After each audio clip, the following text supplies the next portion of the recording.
Chapter 2805. You guys go to the village first. I'll leave tomorrow, Qin Zhao said to West and the others. This time, Qin Zhao set off with the filming team. Apart from Qin Zhao, there was also West, Jalanash, Halleys, and Angelit. Qin Zhao followed the filming team to monitor them. Then he sent the schedule and plan to West and the others. Then, the four of them would create some supernatural events. Of course, Qin Zhao would do it himself if necessary. But if he had to, it would be a big scene. Qin Zhao definitely wouldn't let the filming team film something that would cause panic. Some wanted to go and some didn't. But the one with the biggest reaction was Lindsay Beyonce. It wasn't because she had a fiery temper. It was because she felt that she'd improved a lot recently. She might have a chance to fight this time. Of course, after seeing Qin Zhao fight, she'd given up on competing with him. But she still felt that she was pretty good. She really wanted to find a chance to show off her power. She didn't have any hopes for an ultimate battle. But she still felt that as long as the opponent wasn't a monster like Qin Zhao, she still had the ability to deal with weaker enemies. At least she thought so. Unfortunately, Lindsay Beyonce's personality was doomed. She was of no use in this operation. They weren't going to fight at all. They were going to pretend to be mysterious. West, Jalanash, Halleys, and Angelit. They all had the ability to create supernatural events in the dark. But what could Beyonce do? Put on animal skin and pretend to be a savage? So, Qin Zhao rejected Lindsay's request to go with the team. Although Lindsay made a scene, Qin Zhao still threw her into the Tower of Trials. However, he was still thrown into the Tower of Trials. "Boss, I want to go too," a rumbling voice said. "Boss, I want to go too." A rumbling voice rang out. The hill was Qin Zhao's first contracted dragon, Sabonis. This hill was Qin Zhao's first contracted dragon, Sabonis. It was Qin Zhao's first contracted dragon, Sabonis. But after he was brought out of the tower, he disguised himself as a hill and hid behind the headquarters. "What are you doing? You can't go." Qin Zhao rejected Sabonis' request. West and the others stopped talking. They had no right to interrupt Qin Zhao's son, although they knew what Sabonis was thinking.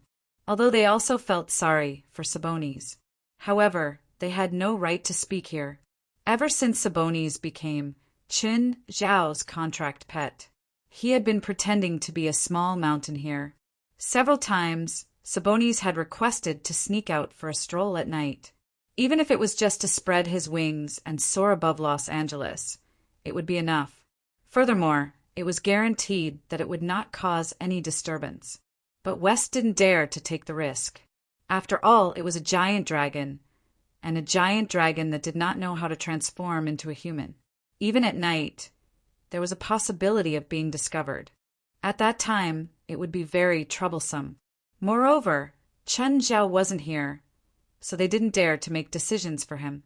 Therefore, he rejected Sabonis' request every time, even if they pitted Sabonis. It was also very difficult to agree to his request. "Boss, I've been a fake mountain here for so long. I want to spread my wings and soar into the sky. You're an earth dragon. How can you fly? Just lie on the ground." Qin Zhao rolled his eyes. "Plus, I don't have to imprison you. You can move freely when you learn shape-shifting magic."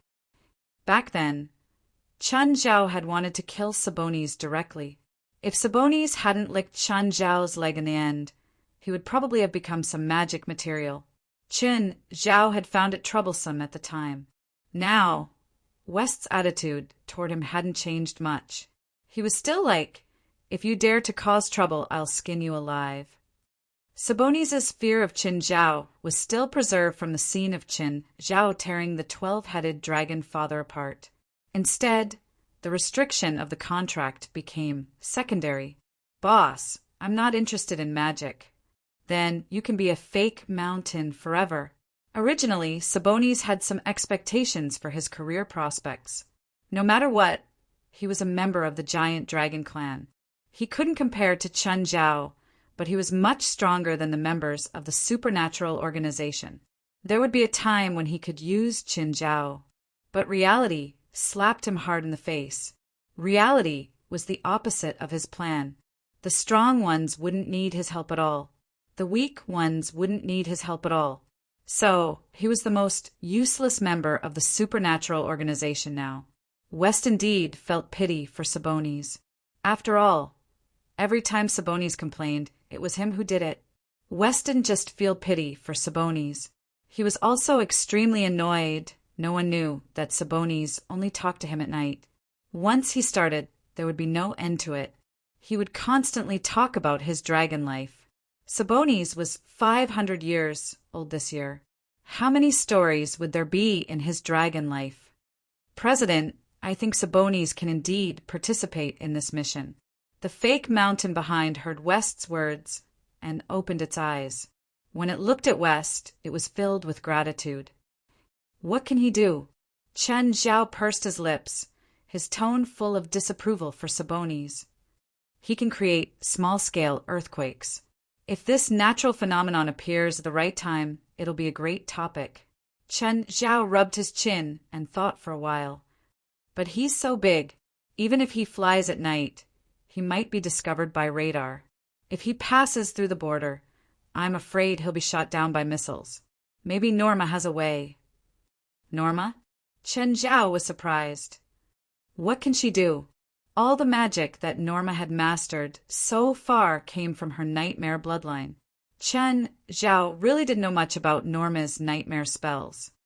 Norma can turn some objects or living beings invisible.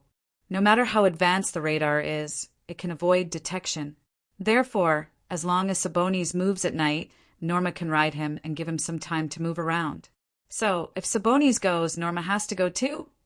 Sabonis has been doing well recently, Wes said. We should give him some time to move around.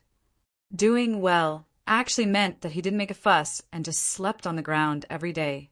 Besides, the reason why Wes said that was because he was annoyed by Sabonis. Chapter 2806. West wasn't Chen Zhao.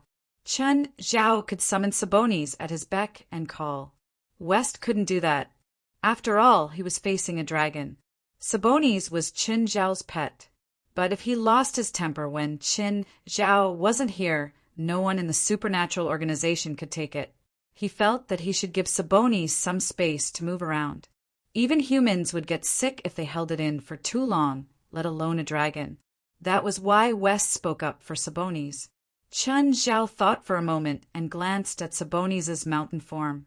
Then he glanced at West. If I do that, he won't learn shape-shifting magic obediently in the future. I can't let Norma clean up after him every time. President, how about we make Sabonis promise that after this, he has to learn shape-shifting magic before he can move freely again. Otherwise, he can't move freely forever? West had good intentions, but Sabonis was hesitant and didn't promise. Sabonis, why are you hesitating?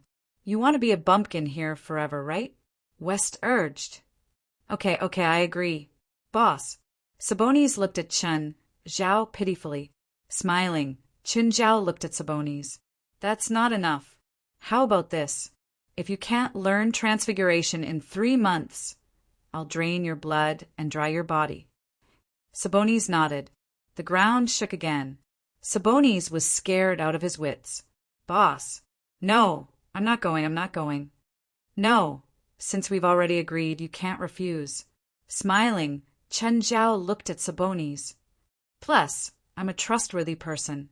If you can't learn it in 3 months, I'll definitely air dry you. It was Norma's first time riding a dragon. Sabonis wasn't very fast, but Norma could still feel the strong wind blowing against her face. She used void form to turn Sabonis' body into nothingness. Nothingness. This was a spell that belonged to Nightmare. It was actually to banish an object or creature's body into the dream world. But this banishment wasn't completely in the dream world. Take Sabonis, for example. His body was in between reality and the dream world. This would avoid physical attacks. Of course, it also made him lose his physical attacks. However, magic could still penetrate this interlayer. This was a spell that Norma had created herself. The principle behind it was not very complicated. Nothingness was not an invincible spell. At least, if Sabonis faced Qinzhao in this state, he would still be torn to shreds. Sabonis's body didn't disappear completely. To the naked eye, it looked like it had become translucent. However, in this state, even the most advanced radar could not detect Sabonis, because Sabonis's body was not solid. Therefore, it was impossible for others to ride Sabonis in this state. They couldn't touch him at all. Even Qin-Zhao couldn't ride him. Only Norma could ride it. It was also because of his state and the fact that it was nighttime. Sabonis hid in the clouds. Therefore, it had a strong concealment ability. Norma glanced at the navigation and looked down. Under the night sky, an island could be vaguely seen on the surface of the sea. If it were someone else, they probably wouldn't be able to see the surface of the sea thousands of meters under the night sky. Only Norma's inhuman vision could see through the night. "Below us is Gongdu Island," Norma said, pointing down. Norma pointed down and said, "You have 2 days. You can move freely on Gongdu Island, but you can't leave it. I will stay and supervise you, and I have already located you. If you dare to leave Gongdu Island, I will directly send a message to the president, and then you will be dried by him." Norma was no longer the blind girl from before. She had long gotten used to her identity.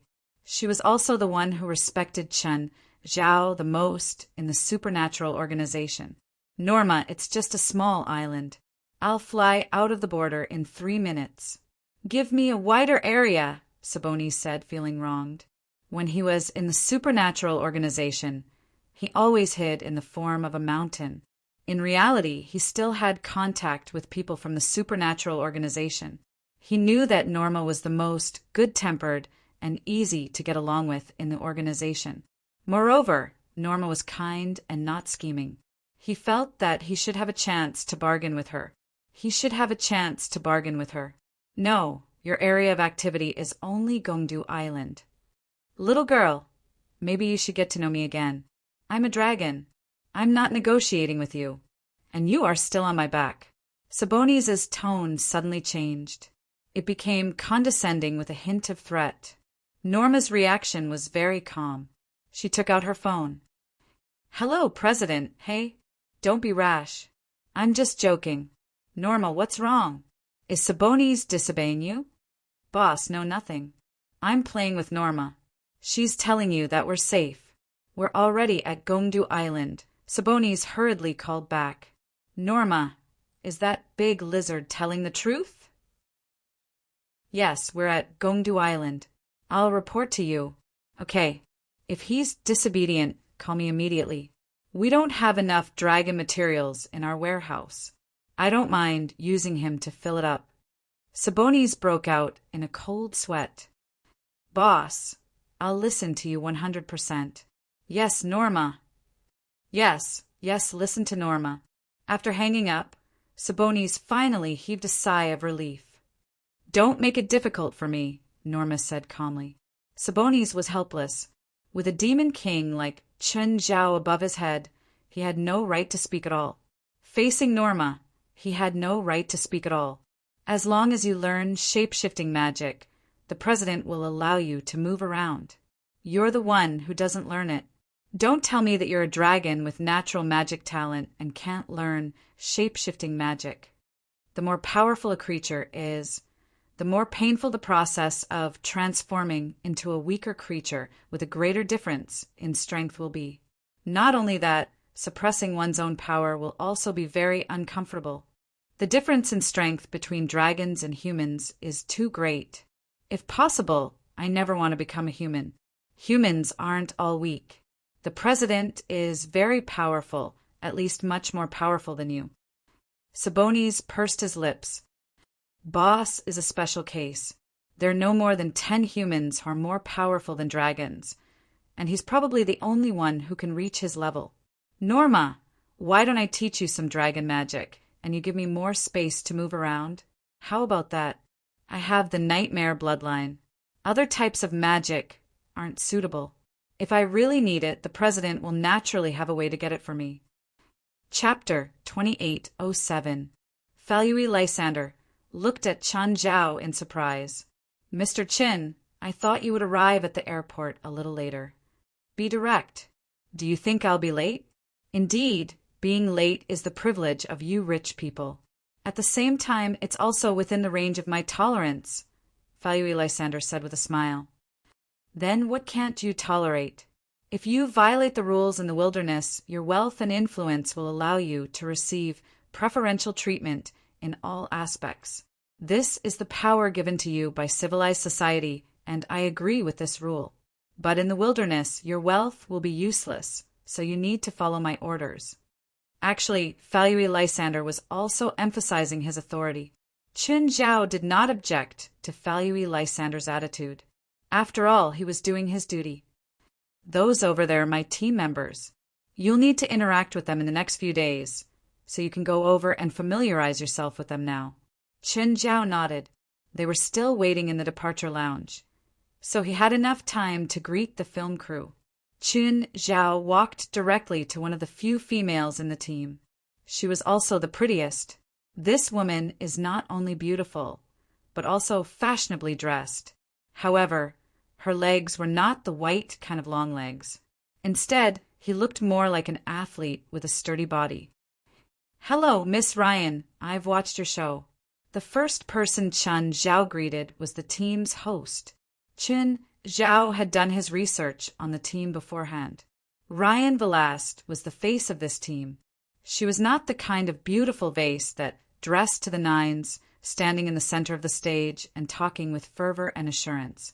In fact, most of her performances were in the wild. It could be a desolate desert or a dense jungle. Sometimes, for the sake of the program, she would even do things that ordinary people thought were very dangerous. For example, he could catch a dangerous rattlesnake with his bare hands and explain while holding the rattlesnake. Hello, Mr. Chen. Ryan Violist had already learned of Chen Zhao's identity from Falui Lysander. Chen Zhao was their sponsor and also a member of the filming crew. Ryan Velast might look polite on the surface, but he knew that he had to be careful. However, Chen Zhao could feel the disdain hidden under her smile. Mr. Chin, the jungle isn't your backyard. Why are you willing to risk your life in such a place? Ryan Velast asked. It seemed like a question, but it was actually an interrogation. You can think of it as me having nowhere to spend my money. Chen Zhao shrugged and replied in a businesslike manner. Maybe you can consider buying that island. That way, you will have more time to explore that island. I already have an island. Chen Zhao grinned. I won't buy an amusement park just to go to an amusement park. The wilderness is not a playground. You should be cautious and serious about the wilderness. Trust me, your attitude will save your life. I've been to dangerous places such as the African savanna, the Amazon rainforest, or the depths of a desert. I know what danger is. Maybe if you hire enough bodyguards, you can go anywhere in the world unimpeded. But none of our team members are professional bodyguards. Even the people in charge of security work are involved in the filming. So don't expect them to be around you 24/7, especially when you need to go to the bathroom. You might need to zip up your pants alone in the bushes, and you don't know what will come out of the bushes. Maybe it's a monkey or maybe it's a jaguar. Ms. Ryan seems to misunderstand me. Is it because I'm rich? Or because I'm a stranger? Both. I just hope that you won't drag us down. Okay, let's get ready to board. Just then, Falui Lysander walked over and clapped his hands to greet everyone. Mr. Chin, I remember that I asked you to prepare some things yesterday, right?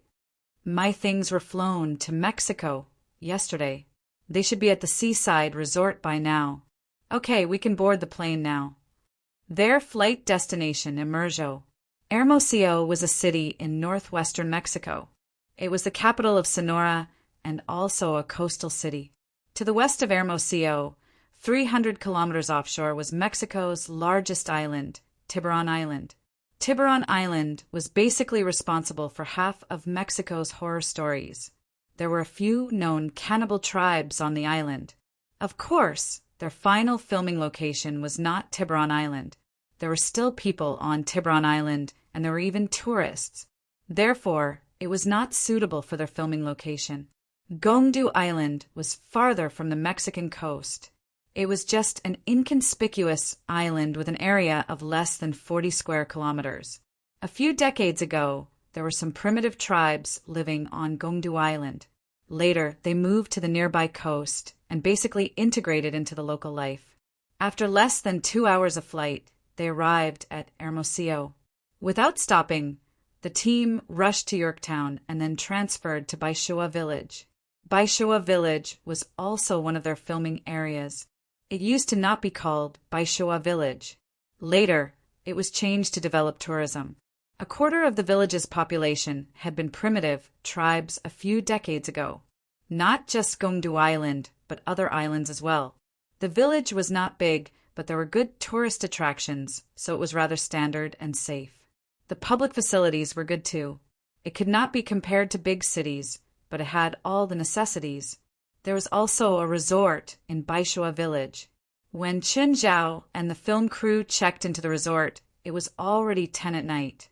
After checking in, Qin Zhao went to shower and eat right away. However, the film crew had already started their work. Of course, the materials they were filming now were all post-production highlights. They were just the icing on the cake. The official filming would start tomorrow. After a very local dinner, Chen Zhao sat on the open balcony in front of a suite. Outside the balcony was the beach. Ryan Wylist was not far away, filming some scenes with her team. Their attitude towards life and work was completely different from Chen Zhao's. To them, every minute and second had to be grasped. They would never be as carefree as Chen Zhao. One had to admit that they were an excellent team. As a bystander, Chen Zhao saw many good qualities in them. Chapter 2808. Aren't you going to rest? During the break, Chen Zhao walked to Falui Lysander's side. Falui Lysander wasn't a director in a specific sense. After all, film directors were dealing with actors. The most troublesome ones were kids and pets at most. However, most of the time, Falui Lysander was dealing with nature that wouldn't listen to his orders. Some of the film crew were sitting on the beach, while others were eating and drinking. It seemed like they would continue filming after a short break. Every hour we save is $50,000 for your investors, Falui Lysander said matter-of-factly. Chen Zhao didn't really care about $50,000, but he couldn't help but praise Falui Lysander's words. This was the basic quality of a professional. However, there weren't many teams that could do it. It wasn't without reason that Falui Lysander and his team could become a top team. It was just as Falui Lysander had said. For a team like theirs, if they were 1 or 2 days late, it would be a loss of millions of dollars. Chen Zhao definitely had to pay for it. What if it rains? Chen Zhao asked. As long as it's not a dangerous storm or wave, we have to film normally, Falui Lysander said. Falui Lysander said, Mr. Chen, you seem to be very interested in our filming. Why? Are you planning to invest in this? Just chatting. How's the return in your industry? How's the risk? My team is making money right now, but there's no guarantee. Why? You're such a professional team. Don't you make money? Danger and hardship can't be avoided no matter how hard we try. This leads to a serious loss of people in our industry. Take Lane Vilest, for example. Do you think she's professional? Of course. Her biggest wish is to leave this industry after saving enough money. You should know that she already has a certain level of success and fame in this industry. If she wants to leave this industry, how many of the other ordinary members will be willing to stay? Chen Zhao glanced at Ryan Vilest. I talked to her before. She seems very serious about this industry. It's like she's serving her job as her religion. She doesn't look like someone who wants to leave this industry. Her grandfather died from the drying up of the Sahara Desert. Her father died from a poisonous snake in the Amazon rainforest. And her mother died in the currents of the South Pacific Ocean. Last year, when she was filming a set of scenes, she was attacked by a great white shark and almost died. What makes you think that she would love this industry? She's definitely serious. This is an experience that she and her family have exchanged with their lives. That's why she puts in 120% of her effort in any field shoot. But if you're talking about how much she loves this industry, I'm afraid you're wrong. She just doesn't want to die, and she naturally doesn't have a good impression of people, like you, who treat the wilderness as a tourist attraction. What about you? What's your attitude towards me? Among the rich people I've interacted with, you're the one who left a good impression. At least, I'm very grateful for the $500,000 you've sponsored me. But we haven't officially landed on Gongdu Island yet, so I don't know if you'll cause trouble for us. Your performance on Gongdu Island has also determined my impression of you. Looks like I really need to perform well. Mr. Chin, investing in this industry is not a good choice. Other than the loss of team members, most of your income depends on the TV station, and their demand may not be able to meet your expenses. This market is not big, and the reason why our team is at the top is not because we are outstanding, but because there are not too many competitors. Mr. Lysander, did you encounter any unexplainable events in your past shoots? Are you talking about supernatural events?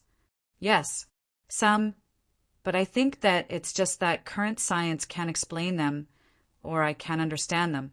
They're not real supernatural events.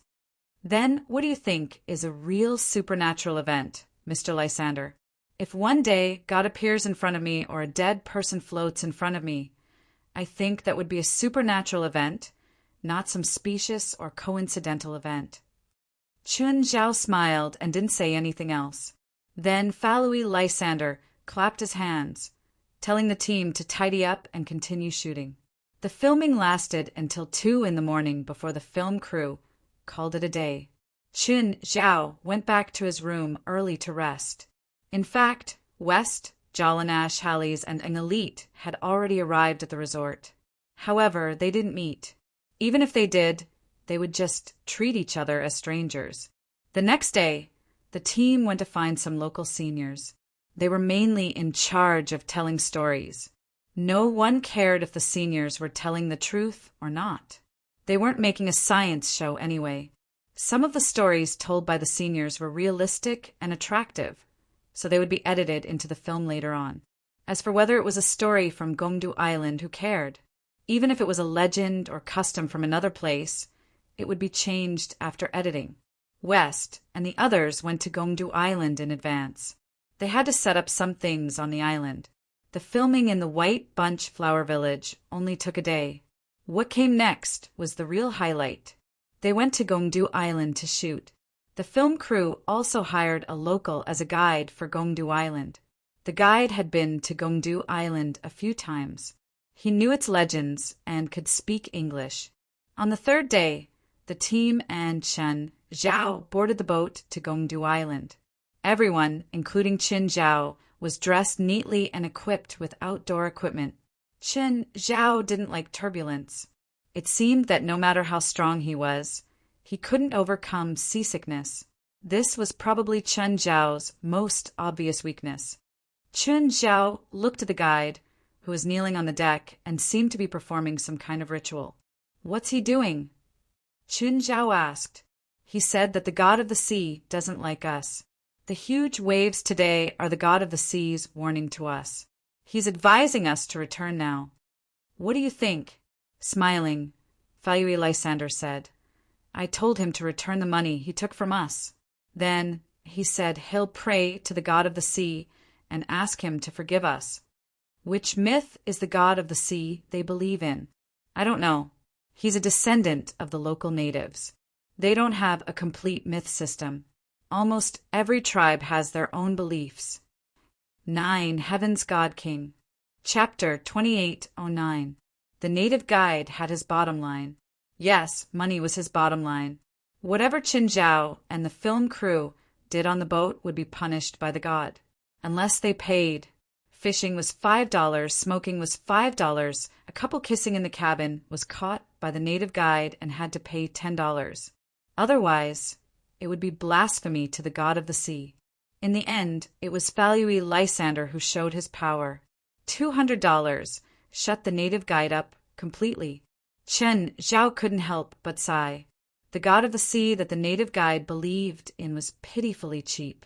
If the god of the sea really appeared before him, he would definitely go to an ATM and withdraw $10,000. He would smash it on the god of the sea's face and see if he would yield. Smashing people with money was really more fun than smashing people with fists.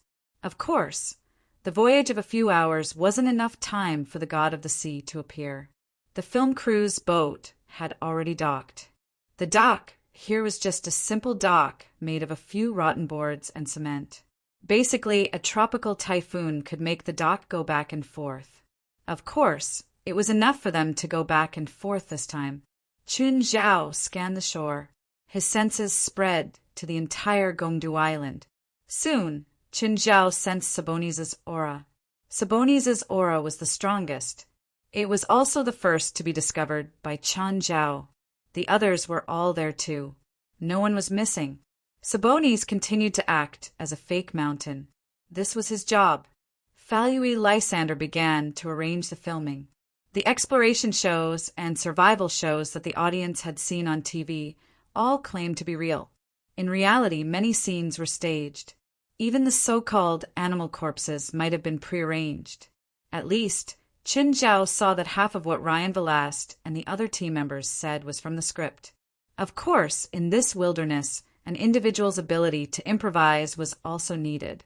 For example, if a snake suddenly appeared in the camera, Ryan Velast could quickly control the snake and then tell them the snake's species, habits, food, and even poison. This was professionalism. If it were Chun Zhao, he would only say it was a snake.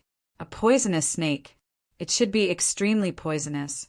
Chun Zhao followed behind the team and didn't enter the camera.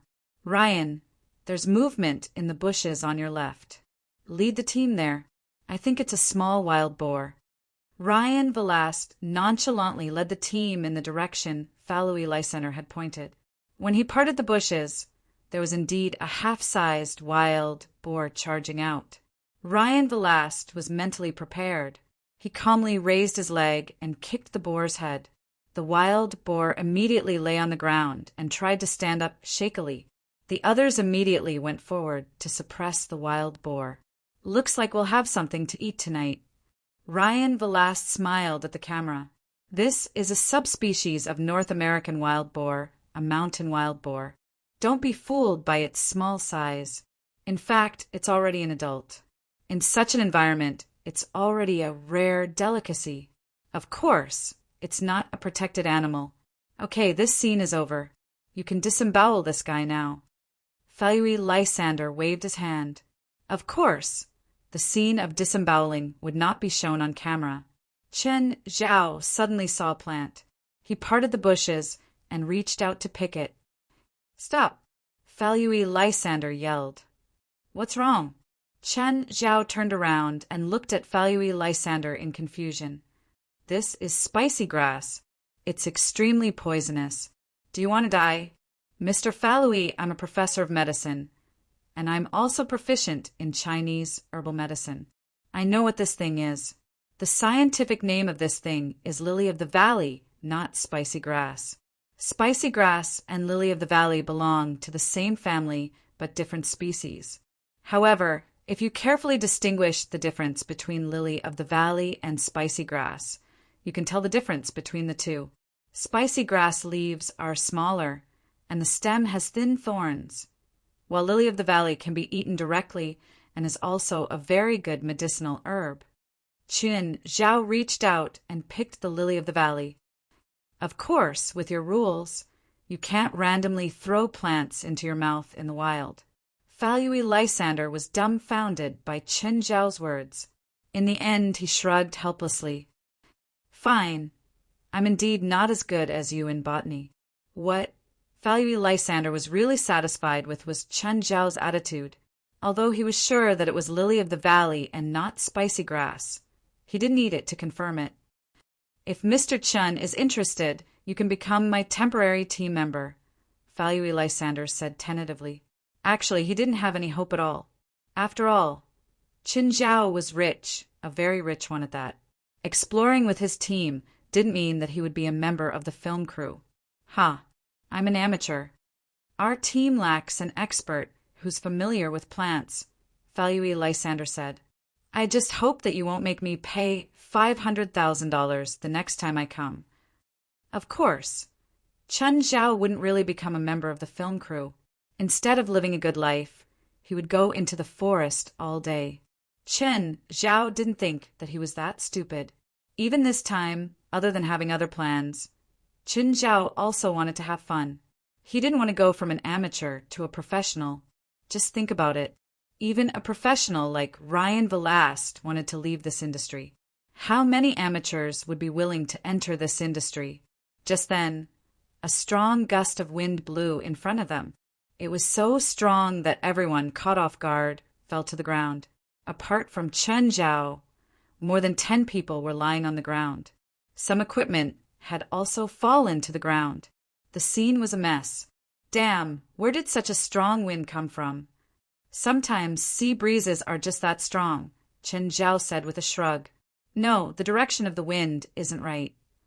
Ryan Velast frowned and said, When I came ashore just now, I already remembered the wind direction. The sea breeze just now was from the southwest, but the wind just now was blowing in the opposite direction. This wind is very unusual. Maybe you remembered wrong, Chen Zhao said casually. I'm a professional. Don't doubt a professional's judgment, Ryan Velast said coldly. Ryan, come here, Falui Lysander called. There's something here. You're going to enter the camera. When Ryan Velast came to the front, he saw some messy rocks. The rocks had obvious marks of being carved and were covered in moss. They looked very old. Most of the rocks were half submerged in the ground, only revealing a corner. This place might have been a relic in the past. Ryan Velast started her professional speech again. She could go on and on about everything. Logically speaking, this area should be under the influence of the ancient Aztec civilization, but the patterns on the rocks look like ancient Greek style. Chapter 2810. Lane Violist wasn't an archaeologist. She wasn't an expert either. She just knew. As the face of an exploration film crew, he was the face of an exploration film crew. If she only has a beautiful face, even the audience would change the channel, let alone the film crew. She had both a beautiful face and enough knowledge, which added a lot of points to her career. Those who were willing to watch exploration shows would watch professional content. Those who didn't have a strong desire for exploration shows would also choose to stay because of her pretty face. A few more minutes might be enough to lure them into a trap. This was the problem of the show's popularity. Ryan Velast was the top courtesan of the exploration show in the entertainment circle, and it was not an undeserved reputation. Her biggest wish was to use this as a springboard to become a host for other shows. She might even be able to step into the entertainment industry. Chen Zhao stood at the back, avoiding a few cameras. These stones were definitely fake.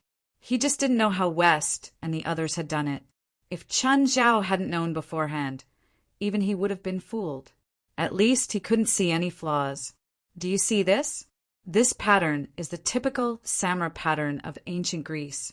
Many pillars in the famous Parthenon temple use this pattern. Lane Violist purposely raised her voice, filled with surprise and surprise. Unbelievable. This is unbelievable. Why are there Greek-style stone sculptures here? Mr. Guide, can you explain the situation here? The guide's face was filled with confusion. He'd been here before, but he hadn't seen these stones before, so he couldn't explain at all. For the film crew and Falui Lysander, this discovery was undoubtedly a pleasant surprise. A real surprise. Of course, if they could make more discoveries, they'd really make a fortune. Once the show became popular, their team would rise to another level. There seems to be a building up ahead. Lane Violist pointed ahead, deep into the forest. Her eyes were filled with excitement. Chen Zhao didn't know if her excitement was real or fake. Just as the team was about to continue forward, Another strange wind blew. The defenseless crowd was blown away once again. The 2 consecutive strange gusts of wind caused everyone to feel apprehensive. This is a warning from God. We cannot proceed any further, the native guide said loudly. We can't stop filming just because of what you said, Falui Lysander said. Everyone regrouped and moved forward again. At this moment, the ground trembled slightly. Suddenly, a large number of startled birds appeared in the sky above the forest. They let out strange cries and flew away. The forest rustled, and the atmosphere was a little strange. Ryan Velast and a few other team members turned to look at Falui Lysander. Keep going, Falui Lysander said in a determined tone. After advancing for a few minutes, a jaguar suddenly rushed out in front of them. Halt! Be on guard! Everyone broke out in a cold sweat. Jaguars were the largest feline animals on the American continent. They posed a great threat to humans, even more than brown bears and wolves. Of course, there were so many of them, and some of them were armed. But even so, they were still afraid. Just when the people in charge of security were hesitating about whether or not to shoot, a voice suddenly rang out. 3 more jaguars appeared from the same direction, all of them adults. Don't panic, don't panic. The jaguars won't dare to attack so many of us directly. Falui Lysander shouted. The 4 jaguars suddenly went around the team and ran in the opposite direction. What's going on? It doesn't seem like they planned to attack us. Good. If they wanted to attack us, someone in our team might get hurt. Everyone breathed a sigh of relief. Falui Lysander was also secretly glad. However, cats were naturally neurotic, and they often did illogical things. But before they could relax, another dozen crocodiles crawled out in front of the team. Oh no! No one understood what was going on. The dozen crocodiles of various sizes crawled away from the 2 sides of the team. Everyone looked at each other, not understanding what was going on, but they all vaguely felt that something was amiss. Falui Lysander frowned and was about to give the order to continue forward. But something happened in front of them again. Large numbers of wild boars, deer, dogs, badgers, and snakes fled from the forest.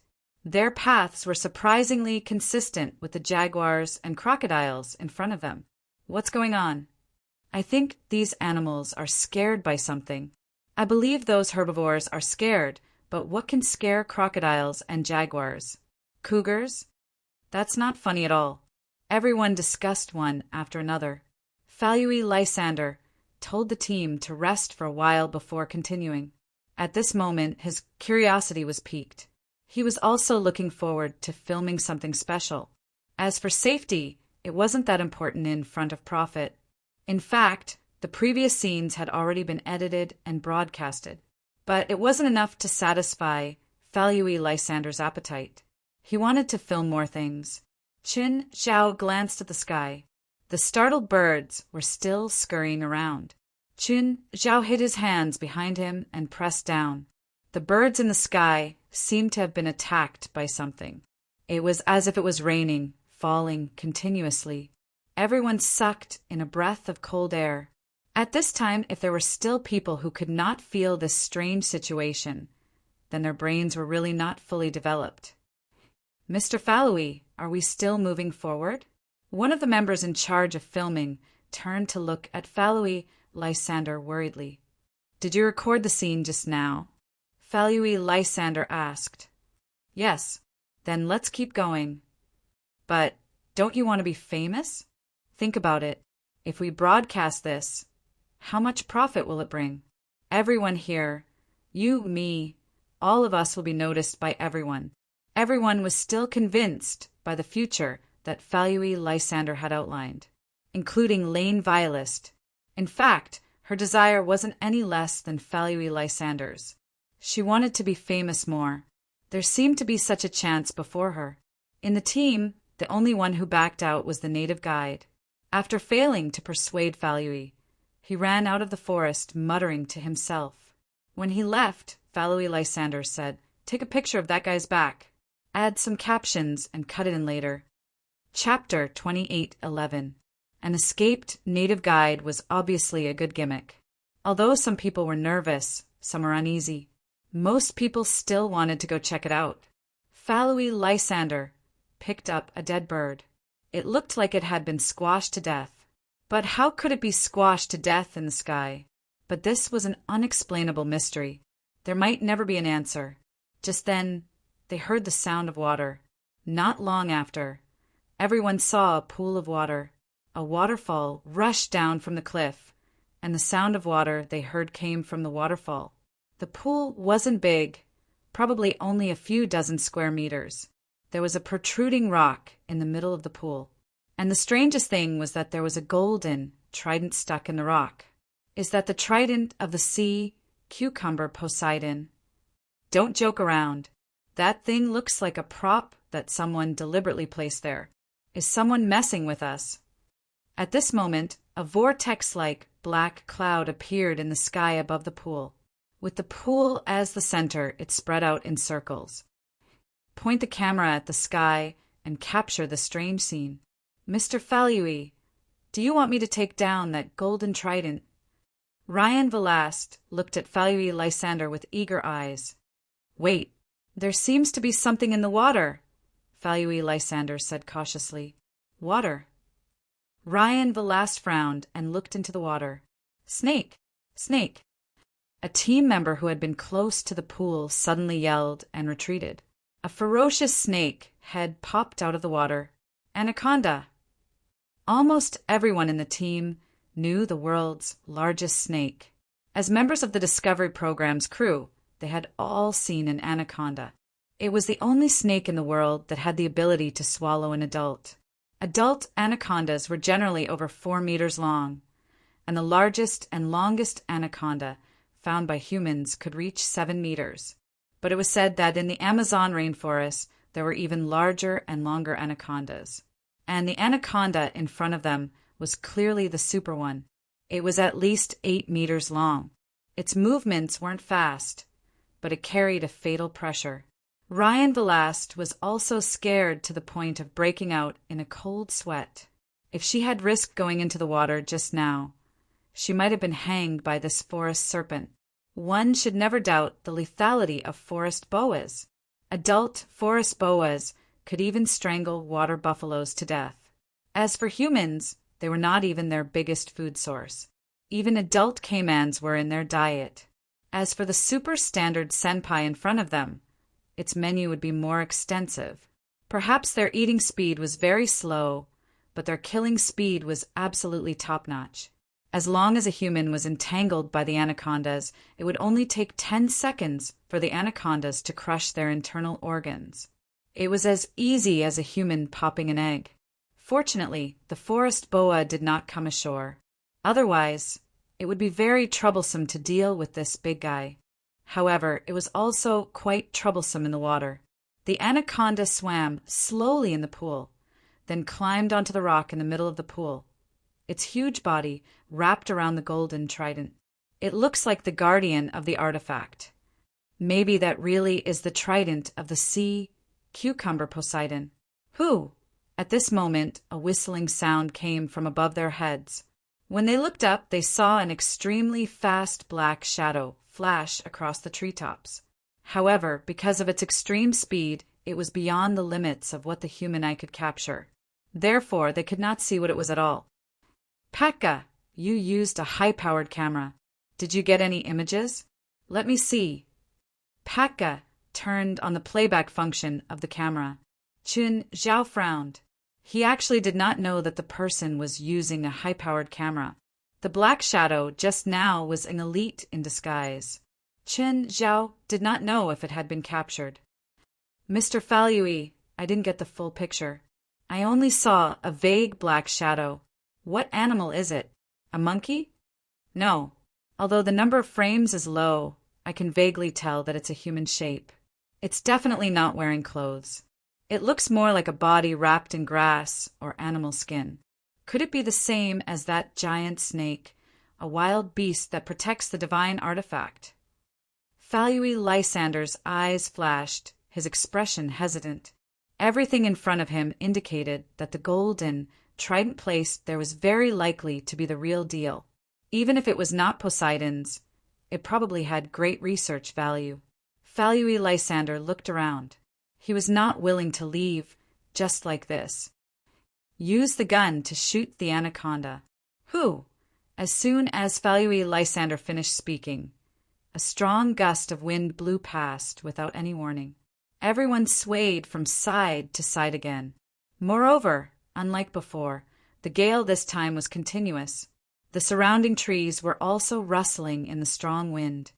Damn, where did this wind come from? Everyone could not even raise their heads. Some people even lay on the ground, waiting for the wind to stop. But before the strange wind could subside, the ground started shaking again. This time, the tremors were much more obvious than before. The water in the pond started churning too. The stone in the center of the pond was sinking, along with the golden trident. Look, that thing is going to sink, Ryan Velas shouted anxiously. But no one could do anything. The super anaconda was still on the golden trident. Ryan Wylist's mind was blank. She wanted to be famous, no matter the cost. Just then, Ryan suddenly sped up and charged toward the pond. Ryan, come back. Falui Lysander was scared out of his wits. Was Ryan Velast seeking his own death? The supersized forest anaconda in the middle of the pool also noticed Ryan Velast. It couldn't help but raise its head and slightly open its bloody mouth. Qin Zhao frowned. Who knew where West had gotten this anaconda from? It was not the kind of pet that could be tamed.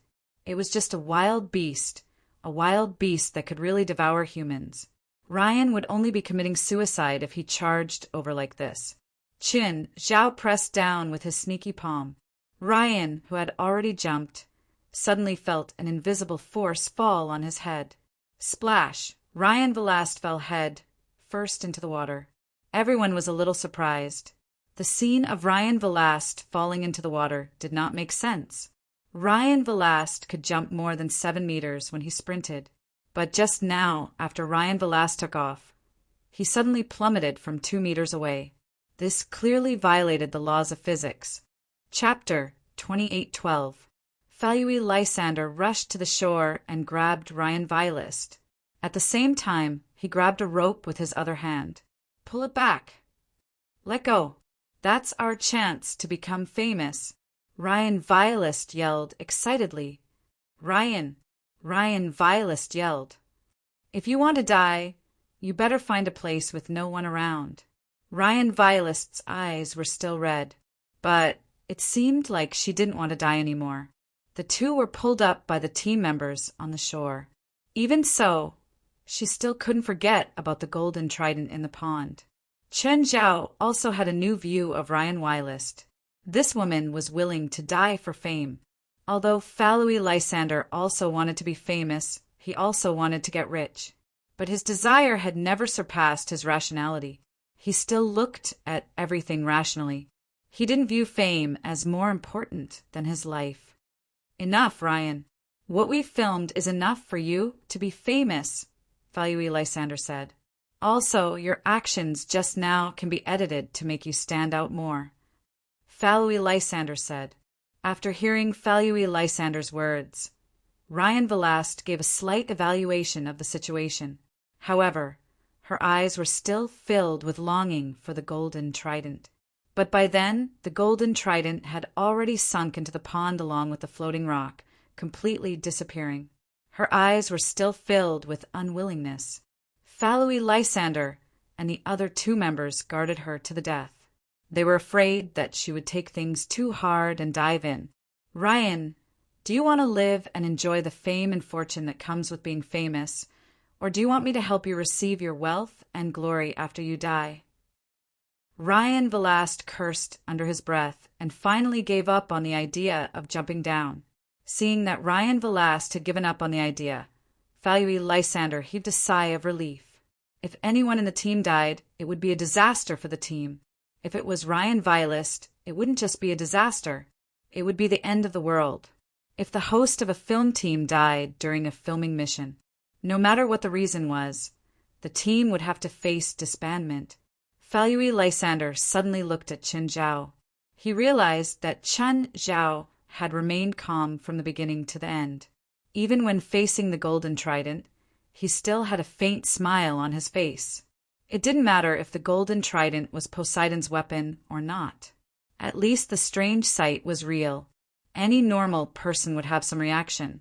Why wasn't he reacting at all? Feeling Falui's gaze, Qin Zhao smiled at him. "Mr. Chen." Falui Lysander walked over. "You're not interested in that?" "No, I was scared out of my wits. Don't be fooled by how calm I look now. In fact, my legs went soft just now." "Is that so?" "Mr. Chen, your reaction seems to be different from a normal person's." "Then what kind of reaction do you want me to make? Yelling? Or, like Miss Ryan, jump into the pool without a care for her life? Apart from the shock? You don't have any other ideas?" So what if I want it? If I want it, can you help me get it? Can you help me deal with that big snake?" Qin Zhao's words were reasonable. However, his extremely calm performance still made Falui Lysander suspicious. Nevertheless, Falui Lysander didn't pursue the question further. Fortunately, Chen Zhao didn't go crazy like Ryan Velast. Otherwise, it wouldn't end well. Falui Lysander was in charge here. But if Chen Zhao used a large price to lure his teammates into the water, some people might really take the risk. At least, Falui Lysander felt that if he had the chance, he had to take the golden trident for himself. "Mr. Chen, you're really lucky this time." Falui Lysander changed the topic. "After all, this is an extremely rare material. If it's edited well, it can definitely cause a sensation. It's not just my luck. It's a win-win situation." Qin Zhao was all smiles. Falui Lysander didn't plan on taking the material for himself either. Following the contract was the rule of the industry. If the team had to raise the price just because they got something good, they wouldn't just be ostracized by the entire industry and the TV station. Qin Zhao and the TV station's lawyer could sue them until they doubted their lives. According to the law, everything they were filming now belonged to Qin Zhao. At the same time, Falui Lysander agreed with Qin Zhao. It was a win-win situation. No, all three parties benefited. Qin Zhao was the investor and copyright owner. SCTV was in charge of broadcasting. Also, the team in charge of filming would be able to reap huge benefits. Of course, they didn't know how much they could get. Suddenly, the ground started shaking violently again. This time, it was even more intense than the previous ones. Everyone couldn't stand steadily. Qin Zhao had to pretend that he couldn't stand and fall onto the ground. After all, it was such a strong tremor. If Qin Zhao was still standing steadily, he would not have been able to escape. Even an idiot would know that something was wrong with Qin Zhao. At the same time, the surrounding trees started falling continuously. Large numbers of them fell to the ground, just like dominoes falling down. Large amounts of mud and rocks rushed down from the waterfall into the pool. It didn't take long for the terrain to completely change. The mud and rocks buried the small pool completely. Everyone stood up in a sorry state. After experiencing all the unbelievable things before, Falui Lysander felt that this earthquake wasn't normal either. He immediately said to his subordinate, "Also, use the drone to take a panoramic view of the area." It would have been better if he didn't see it. After seeing it, everyone was in disbelief. With the pool as the center, the dense forest formed an empty space with a diameter of thousands of meters. All the trees in this area had fallen. It wouldn't be strange at all if the trees had fallen because of the earthquake. However, the strange thing was that these fallen trees formed a huge circle. They also saw something even more unbelievable from the panoramic view captured by the drone. The fallen trees seemed to be arranged in an indecipherable pattern. It was like a crop circle, but it was much more complicated than a crop circle. Unbelievable. This is really unbelievable. This can't be a coincidence. There must be a mysterious power here that caused all this. Ryan Velast seized the chance and went straight into filming mode. He spoke to the camera in an excited and high-pitched voice. There was no script or lines, but Ryan Velast knew what to say to attract the audience. Chapter 28:13. In their team, there were people more professional than Ryan Velast, but there really wasn't anyone more eloquent than Ryan Velast, and who was also on camera.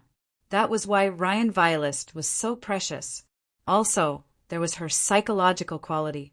She could readjust her emotions and state in any situation. This was her most outstanding quality. Many people would lose control and rationality when they panicked or were frightened. In our world, there is still some incomprehensible power. Maybe in the future, when technology is developed enough, we can solve it, but definitely not now. Ryan Velast seemed to be completely unaffected by the previous accident as he spoke confidently in front of the camera. Give Ryan a close-up for 45 seconds, then zoom up and film his explanation from a bird's-eye view, Falui Lysander ordered the team. After 5 hours of filming, the sky gradually darkened. They went to the beach to set up camp to rest. Generally speaking, if they were going to sleep in the wild, they wouldn't choose to camp on the beach, because without shelter, the sea breeze would bring a lot of trouble to sleeping in the wild. Also, the weather at sea was very unstable. No one knew when you would be showered with a soul-cleansing downpour. Or perhaps it was a storm that left no traces behind. But Falui Lysander finally decided to set up camp on the beach. The main reason was that the situation in the woods was unclear. Right now, all the wild animals on the island were in a state of panic. No one knew if they would be attacked by wild animals at night, and in the woods, if they were attacked by wild animals, they were likely to encounter great trouble. At least the view was wider on the beach. Although it was camping in the wild, the film team still needed to film some scenes of sleeping in the wilderness. It was like they were really sleeping in the wilderness. In fact, most of the shows that showed they were sleeping in the wilderness were only shown in front of the camera. They really exposed the team in the wilderness at night without any cover. The risk was too great. Almost no team would take such a risk. This place followed the most primitive laws of nature. Those poisonous insects and beasts would not bite you just because you were famous. Falui Lysander planned to film on Gondo Island for 3 days, although the first day brought him quite a surprise. But the plan wouldn't change. At the moment, they did not have enough material to shoot. Moreover, the material they filmed today would not be in the first episode.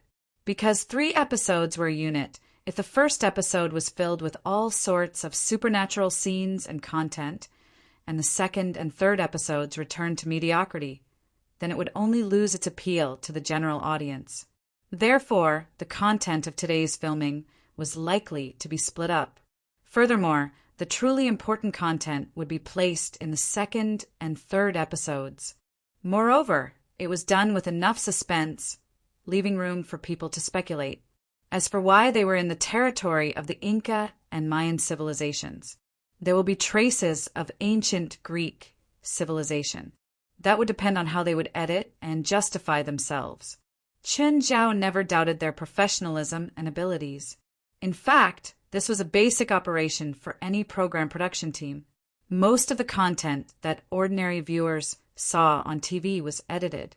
Sometimes the content that the audience saw was actually very different from the actual situation. Although it was only a temporary camp, the quality of life did not return to its original state. They still had a lot of supplies on board, enough for them not to starve in the wilderness. As for the things that Falui Lysander had Chen Zhao prepare, they were actually just preparations. They did not really have to use them. For example, the compressed food that Chen Zhao had prepared was still packaged. Chen Zhao did not plan on opening it. "Mr. Chin, you caught this big fish?" Falui Lysander looked at the tuna that Chen Zhao was dragging in disbelief. It was at least 100 kilograms. If the tuna was not still alive, he would have suspected that Chen Zhao had prepared it beforehand. Of course, many of your subordinates saw it. "You're too lucky," Falui Lysander said in shock. A big fish like this almost never gets close to the shoreline. Why did one have to go to the deep waters to fish? It was because it was almost impossible to catch a big fish on the shoreline. It was not absolutely impossible, but the probability was very small. After all, Falui Lysander was a wilderness expert. He naturally knew how much luck Qin Zhao needed to catch a big fish. Also, look at this 100-kilogram tuna. Dragging it out of the water also required a lot of strength. It could even reach 200 kilograms in the water. In fact, if Falui Lysander saw the process of Qin Zhao fishing and dragging the rod, he would be speechless. Because Qin Zhao was completely fishing for a small loach. During dinner, with this tuna as a side dish, the team still had a good meal. Even if there were more than 20 people, they still wouldn't be able to finish a fish that weighed more than 100 kilograms. After cleaning the organs and scales, there were at least 70 kilograms of edible parts left. In the end, Qin Zhao had to finish all the remaining tuna. At home, Qin Zhao was basically in charge of cleaning up. At home, Qin Zhao had beef, mutton, and fish on the table every day. They were all self-sufficient. Apart from when they were slaughtered, they would be given to the slaughterhouse in town. Qin Zhao had a lot of people at home. Apart from Fei Lai and the children, there were also dozens of underlings and pets. So, when Qin Zhao was at home, he needed at least 5 cows and 20 sheep every day. After eating and drinking to their heart's content, everyone in the campsite started chatting. The moon was bright and the clouds were parting. The sky was extremely clear. Under the starry sky, although everyone was tired, they were still in high spirits. Qin Zhao and Falui Lysander sat on a rock and chatted. "Mr. Falui, do you still believe in the supernatural now?" Falui Lysander glanced at Qin Zhao. "Mr. Qin, did you already know that there were these things on this island?" Falui Lysander remembered that after he'd signed with SCTV had requested that his first filming location be Gongdu Island. They'd also specified that it had to be Gongdu Island. Apparently, it was a request from the investors. At the time, Falui Lysander hadn't thought much about it, but now that he thought about it, he felt that Qin Zhao probably knew this would happen. Also, when it happened, Qin Zhao's reaction was so calm that it defied logic. Shouldn't he be panicking and at a loss like everyone else? That's not important. Qin Zhao chuckled. "You got good material, and I can recoup my investment. SCTV can get good ratings. That's the result of making a profit, right?" Chapter 28:14. Falui Lysander had guessed. Everything that had happened today might have been Qin Zhao's plan, but some things could be arranged. Some things definitely couldn't be arranged with current technology. For example, an earthquake of that magnitude was enough to be used as a weapon. If there really was such a weapon, it would definitely cause a world war. Even if there was, Qin Zhao couldn't get it. Also, the strange phenomenon of the ring-shaped clouds in the sky didn't seem man-made either. Suddenly, Falui Lysander heard someone exclaim. Falui Lysander didn't know what was going on. Then he heard the howls of beasts in the forest. The most obvious was the howl of wolves. There were also many beasts that he had heard before, and some he hadn't. Falui Lysander immediately stood up. "Camera! Camera! Turn on the camera and record the scene in the forest. Turn on the recording device too. Head, look at the sea." Falui Lysander turned to the sea in surprise. On the surface of the sea, black dots of various sizes were constantly leaping up and down. "What's that?" "A fish tide," Qin Zhao said. "It usually happens in the sea. When a fish tide happens near the sea, it usually means a tsunami." Falui Lysander's eyes widened. The light in his eyes gradually turned from shock to fear. It was his first time facing a possible tsunami. The water on the coastline was really retreating. "Everyone, retreat into the forest immediately and find a high place. Hurry! Hurry!" Falui Lysander yelled. He couldn't see the tsunami yet, but the signs of the water retreating and the noises on the surface proved that they were about to face a tsunami.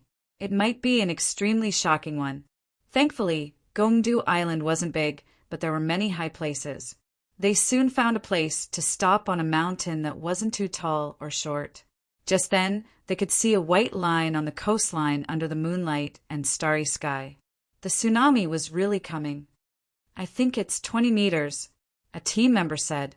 However, the tsunami was still very far away. He didn't have professional tools to measure it. He could only judge based on his own senses. What was 20 meters? It was close to the highest tsunami in history. In human terms, it was about 6 stories tall. A 6-story tall tsunami was definitely in existence that could destroy anything.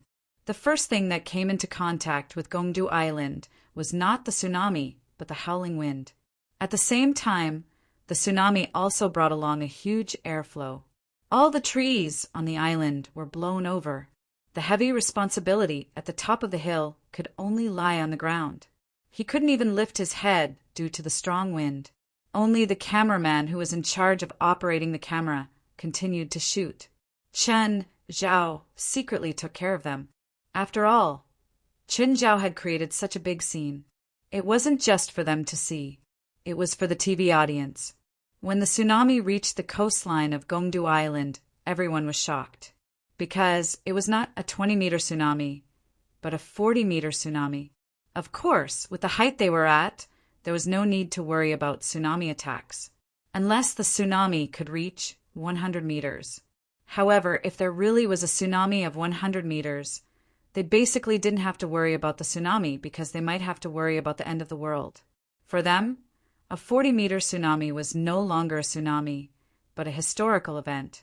They were facing the emergence of a new historical record. The entire Gyeongdu Island trembled in front of this tsunami that represented historical records. "Look, what's that?" Everyone looked over. They could vaguely see a huge shadow in the water curtain raised by the tsunami. That huge black shadow was not the shadow of the sea, nor was it a stone or something like that. It was a living thing. It wiggled its body in the water curtain and then disappeared. But most people saw that thing. It was huge. Shockingly huge. "Did you film it? Did you film it? Did you film it?" Falui Lysander asked anxiously. "I filmed it. I filmed it too. I filmed it." Chen Zhao's lips curled into a smile. He had asked Amon to appear, of course, to create a sensation. He didn't need to reveal his true form. Just a glimpse was enough. Only then could it create a greater effect. Because that moment would bring about a heated discussion. If it revealed its true form, it wouldn't just cause heated discussion. It might cause panic. In the past 6 months, Amon hadn't grown bigger. Instead, he'd shrunk. At his peak, Amon was more than 1,000 meters tall and weighed almost 1,000,000 tons. As a result, he could only move around the Mariana Trench. Because he was in shallow waters, a flip would cause a huge wave. So, there had been some video sightings last year. Of course, those sightings were huge waves that appeared out of nowhere. But half a year ago, his power had increased by leaps and bounds.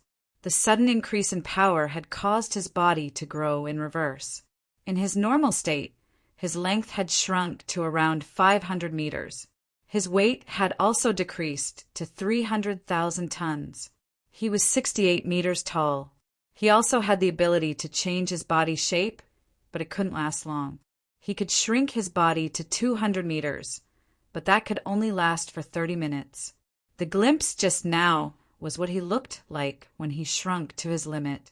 Although it was only 200 meters, he was already a giant. No creature on Earth could grow to this level.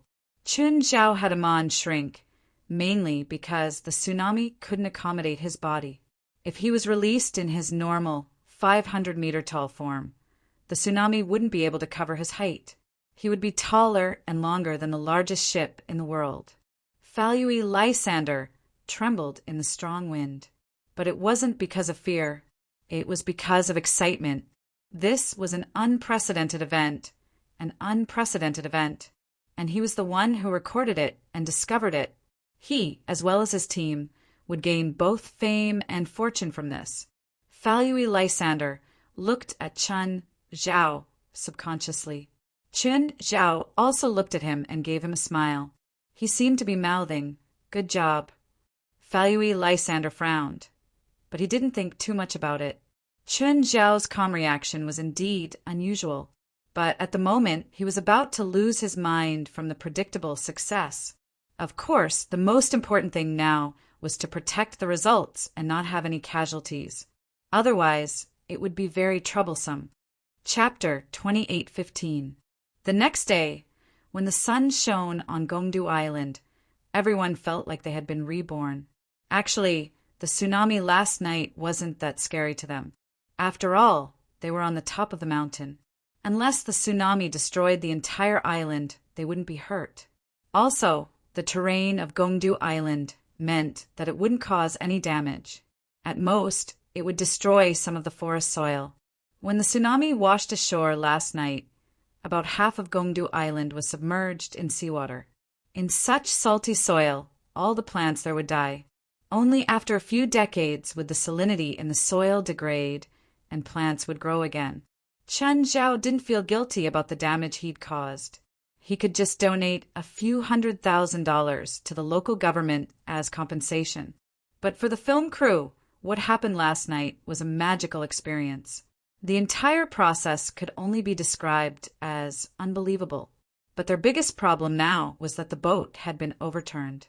No, to be precise, it hadn't been overturned. The boat was now on the ground of Gongdu Island, lying 300 meters from the coastline. Their attempts to contact the outside world all failed. In the end, Qin Zhao had to secretly inform West to find a boat. In the evening of the same day, a ship discovered them. Falui Lysander quickly reached an agreement with the boat owner and agreed to send them inland. By this time, their cameras had recorded more than 200 hours of footage. This was enough for them to edit 3 episodes. There were even some production teams that would cut out an entire season's worth of broadcast time. Of course, to ensure quality, Falui Lysander clearly planned on simplifying the content. He'd condense the essence into these 3 episodes. Falui Lysander stood on the deck, enjoying the sea breeze with Chen Zhao. "Mr. Chen, where do you think the Lost Civilization should be filmed next?" The progress of the Lost Civilization project was too rushed, mainly because of Chen Zhao's urging. Right now, only Gongdu Island was decided by Chen Zhao. There were still 3 more. But Falui Lysander didn't have any clues yet. Falui Lysander was confident that the content on Gongdu Island would cause a huge sensation.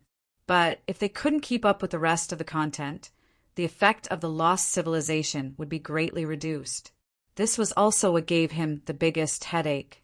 He even considered whether or not he should artificially create something. Chen Zhao thought about it and said, "Mysterious Island. Ever since it appeared, it's been the center of public opinion." Mysterious Island?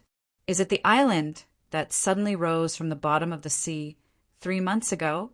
Yes. No TV crew has been able to land on Mysterious Island.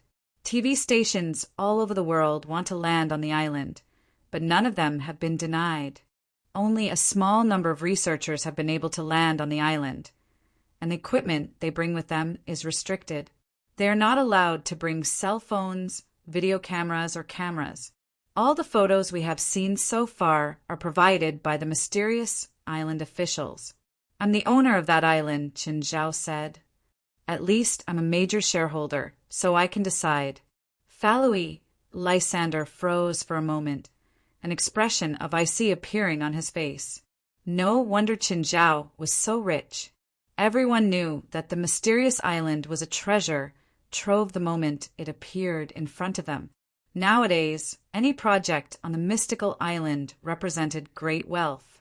It was home to the most amazing food chain and marine life that had ever been discovered. It was like the dinosaur island in Jurassic Park, full of wonders and inconceivability. "Mr. Chen," Falui Lysander said casually, "Gongdu Island will also attract attention." Qin Zhao shook his head. After the show airs, there will indeed be a wave of exploration. But if there are no more discoveries, people's enthusiasm will quickly fade. How do you know that others won't discover anything? The ancestors of the local natives lived on Gongdu Island for hundreds of years, and they rarely encountered such a scene.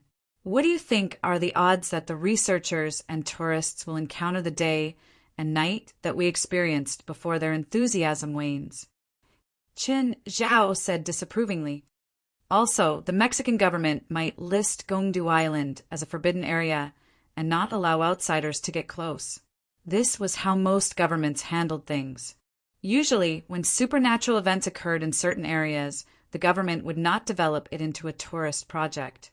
First, they would list it as a forbidden area and then send their own team to investigate and see if they could discover any supernatural powers. This was a normal operation. Every country had such a plan. Secondly, although Mexico was also part of North America, the spiritual world here was more active than in America. The number and quality of people in the spiritual world were also higher than in America. Therefore, it was very likely that the government would explore and develop Gongdu Island themselves. Of course, the local government was doomed to not find anything valuable here. After all supernatural things were man-made. It would be strange if they could find anything. The filming team did not stay in Mexico. That night, they returned to Los Angeles under Chen Zhao's arrangements. This was because Chen Zhao wanted the show to be aired as soon as possible. This was also the condition of the agreement with SCTV. Thus, Falui Lysander had to edit 3 episodes as soon as possible. According to the broadcast plan, the first episode would be aired this Saturday night. This kind of broadcast plan was not very beneficial for the show. There was no previous promotion. Even the trailer was cut at the last minute. The broadcast time was less than a week. It was too rushed for the show. However, the trailer had a slogan: the first show in history to film supernatural scenes. Moreover, the superficial scenes still made the trailer have an unimaginable effect. The first feedback came from the click and play on the internet. The biggest platform had over 1 million views that night and over 10 million views in 24 hours. The video also started to spread around the world. Qin Zhao opened the trailer and watched it. An exploration of civilization, an unbelievable journey. We went on a pilgrimage with reverence, but we were confronted with a sight that was unprecedented in history. The background music in the trailer used a deep and thick voice to describe the unbelievable scenes in the scenes. At the end, the screen in the trailer suddenly turned black, followed by the sound of the tide and a voice with a hint of fear. When we thought we were about to discover the truth, we were greeted by the most terrifying welcome ceremony. We saw the most terrifying side of nature. We have witnessed nature at its worst. Maybe it was the most terrifying side of nature. Maybe it was not nature. Lost civilization. Don't use your worldview to challenge the real world. Chapter 28:16. The trailer for The Lost Civilization didn't last long, but it still caused quite a stir. Of course, a trailer was just a trailer. So, while it was effective, it didn't cause much of an impact. After all, many TV shows like to be mysterious. Who knew if this was another purposely mystifying announcement? Of course, it was still effective. At least, from the feedback from SCTV, the trailer was quite good. As for the ratings, it was hard to say. After all, SCTV was a local TV station. The coverage was rather limited. It didn't even cover all of California. In the past few days, Qin Zhao and the Supernatural organization were still trying to find the core members of the England gang. Although Milo Tanzig-Williams and his cronies had disappeared from Los Angeles, but his influence hadn't completely disappeared. In just 2 months, Milo Tanzig-Williams had left his mark in Los Angeles. A deep mark. Everyone was afraid of this bloody emperor. Milo Tanzig-Williams only took 2 months to do so. He'd erased what Morgery had only managed to do in the past 2 years. Of course, bloody methods could achieve the goal, but there were repercussions. Just like Qin Zhao, if he used the same method, he could achieve the same result. But what about the consequences? From then on, he could only hide in a dark corner and enjoy wine and women. He didn't even dare to contact his family. That was how Milo Tanzik Williams was right now. The government's revenge came so quickly and without warning. Although Milo Tanzik Williams escaped unscathed, however, his forces were also directly wiped out. To put it bluntly, he was a stray dog now. But he was a stray dog. He was qualified. At least he knew how to hide and endure. Chun Zhao dug out almost all his cronies in Los Angeles and tortured them to death. But Milo Tanzik Williams still couldn't come out. Chun Zhao didn't know how many of Milo Tanzik Williams' cronies were left in Los Angeles. There were definitely more, but they were hidden. They weren't as ostentatious as before. Chun Zhao was helpless about this. If he spread out his senses, he could even cover half of Los Angeles. But his senses weren't omnipotent. At least, he couldn't monitor other people's hearts. Now he could only hope that the broadcast of lost civilization could lure Milo Tanzik Williams out. However, Los Angeles was now completely controlled by Tim and Bodhi. Tim was in the light, while Bodhi was in the dark. However, Bodhi's betrayal was public.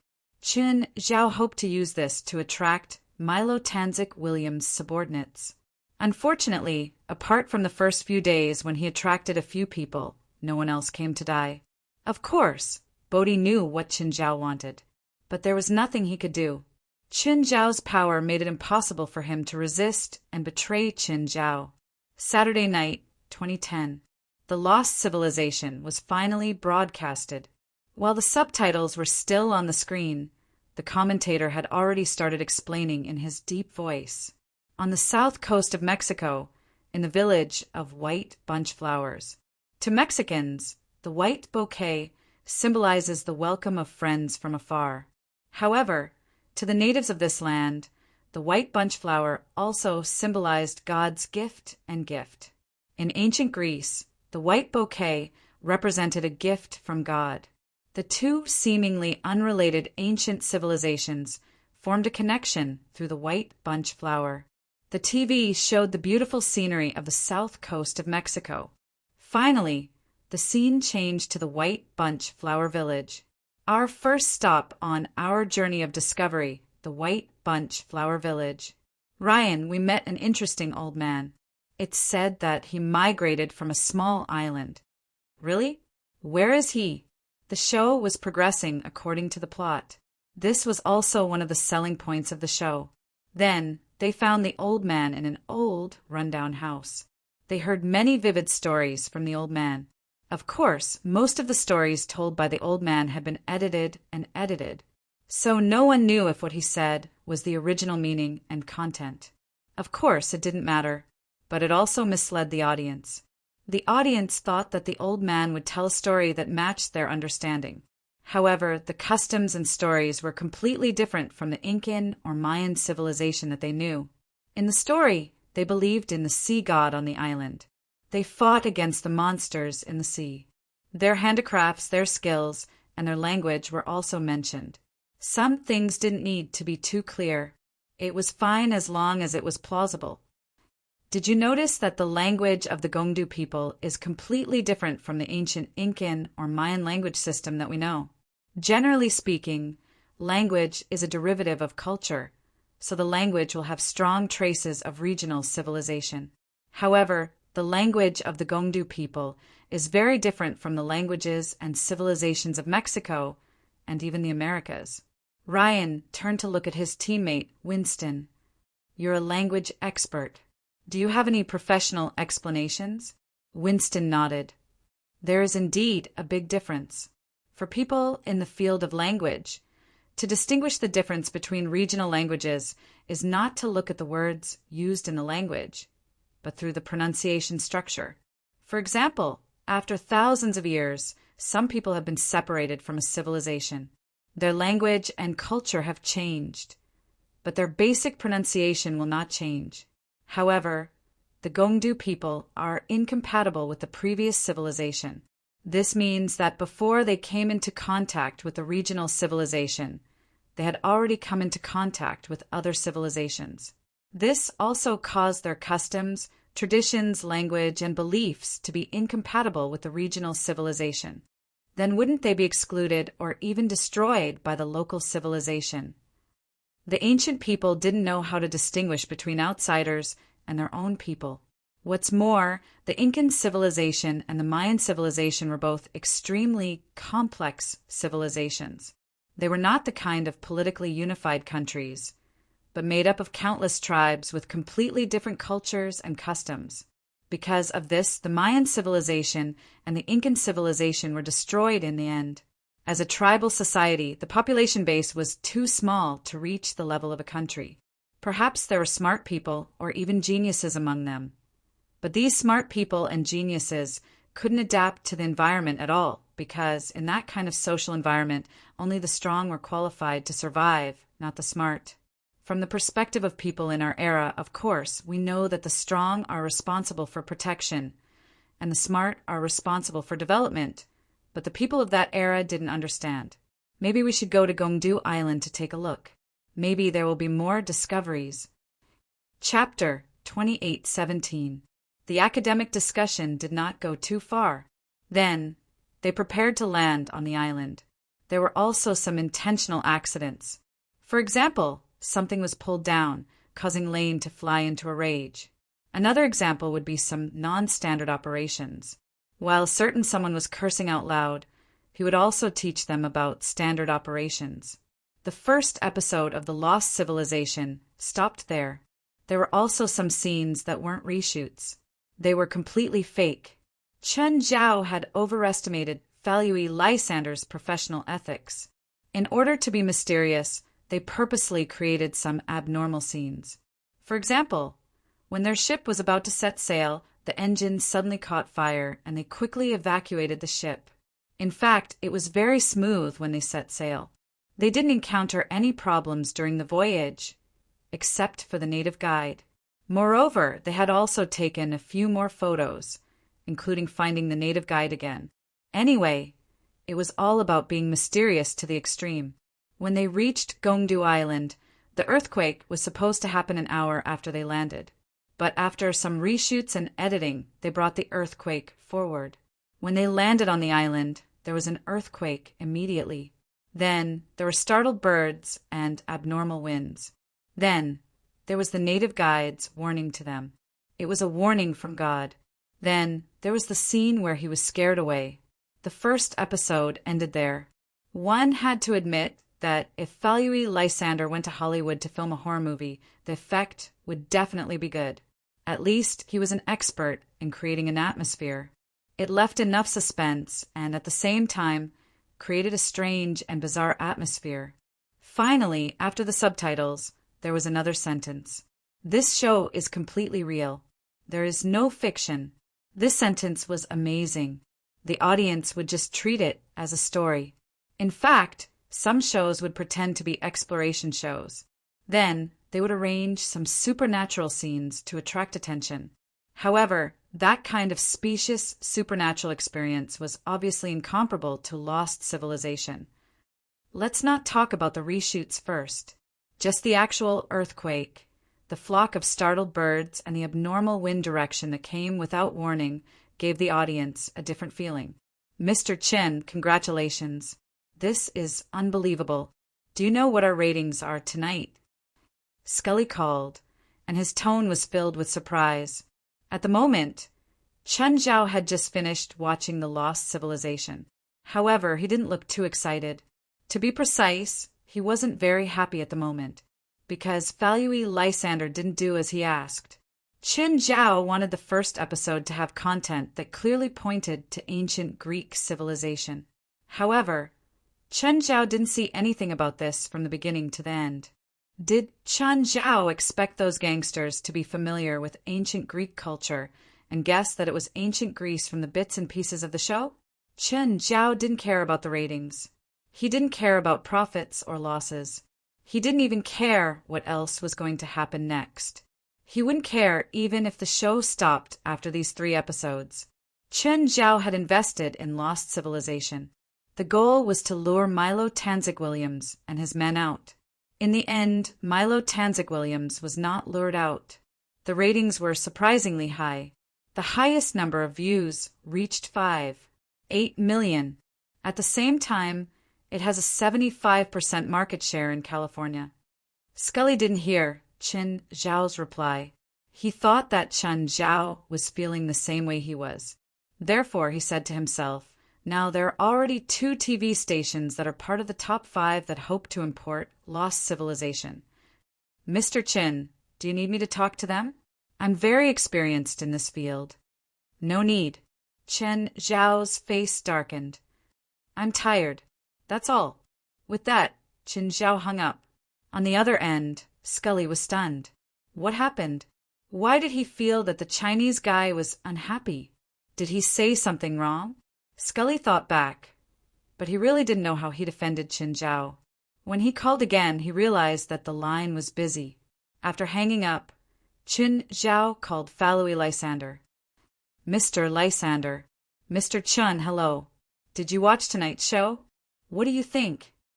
I'm very dissatisfied, Chen Zhao said directly. You don't seem to have listened to me. What? Mr. Chin, I don't understand.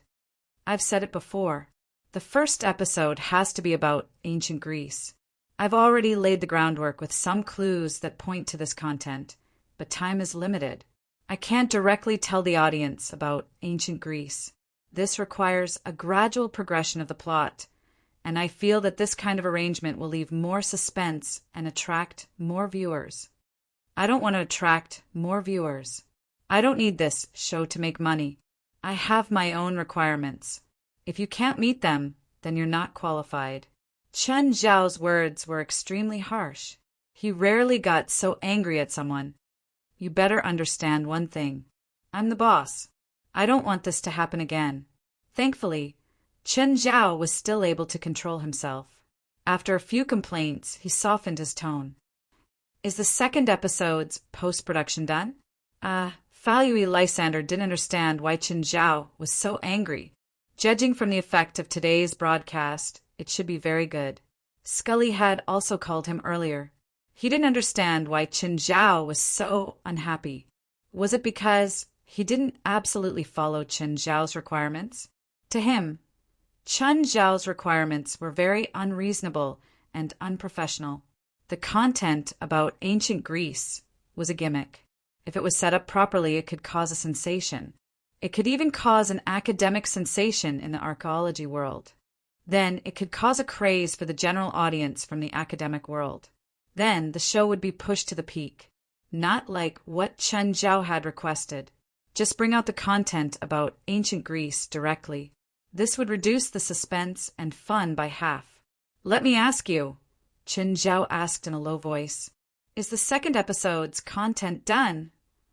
Yes. Falui Lysander didn't understand Chen Zhao's current state at all. When he'd first met Chen Zhao, he'd thought that Chen Zhao was easy to get along with and had a good temper. Why did it suddenly erupt at this time? Give me the second episode's content first. I need to confirm it. Chapter 28:18. Falui Lysander was hesitant. If he rejected Chen Zhao now, it would mean that they were going to fall out. It would also mean that he would have to go against Chen Zhao in court. Just then, Falui Lysander recalled the contents of the 3-party contract. The compensation for breach of contract was 15 times the amount of the investment. The investment was 20 million. This meant that if he lost in court, he would have to pay 300 million. He couldn't even pay 3 million, let alone 300 million. In the end, his rationality won over his hesitation. Going against a rich person in court was a very unwise decision. Plus, he'd violated the contract first. He was digging his own grave.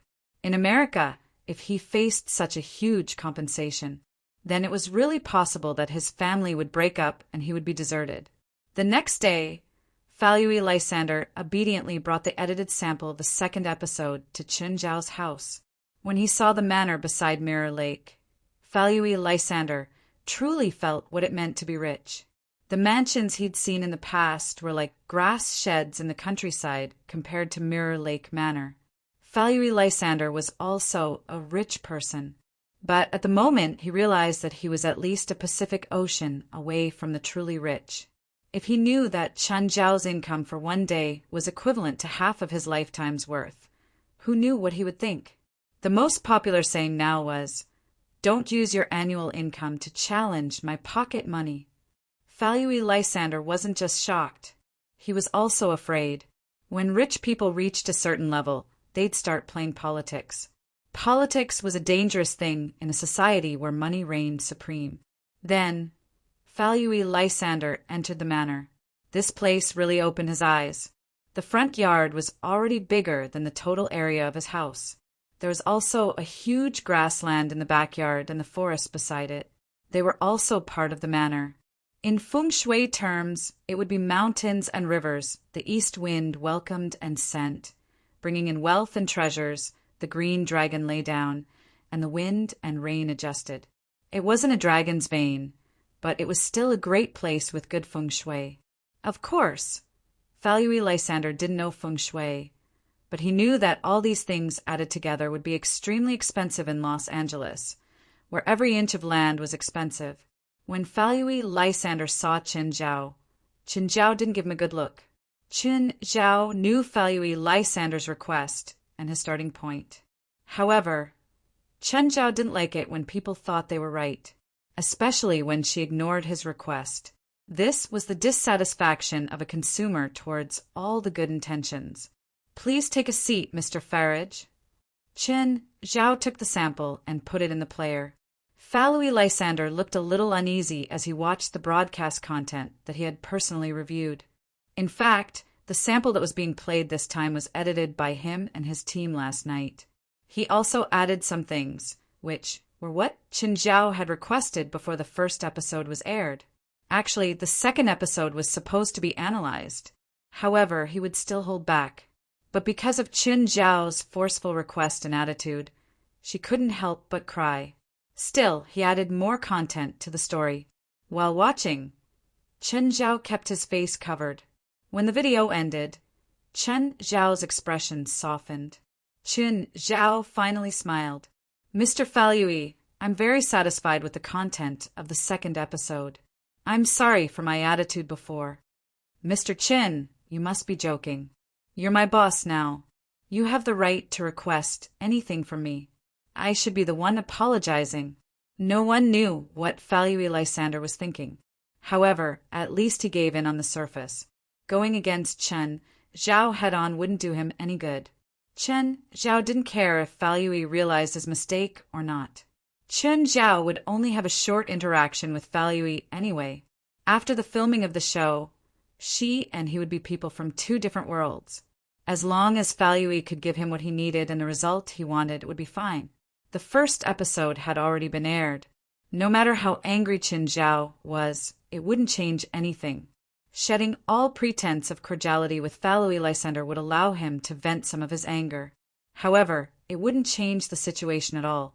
Moreover, his investment and time would be wasted. So, Chen Zhao decided to forgive Falui Lysander this time. "Mr. Chen, I have a question. Is it convenient for you to answer it?" "What is it?" "I can't guarantee that I can answer it." "Mr. Chen, I think you're a rational person. You should know that the content I arranged is the best choice. Why do you have to solve the mystery of ancient Greece?" "I said that I'm not investing in this show for profit.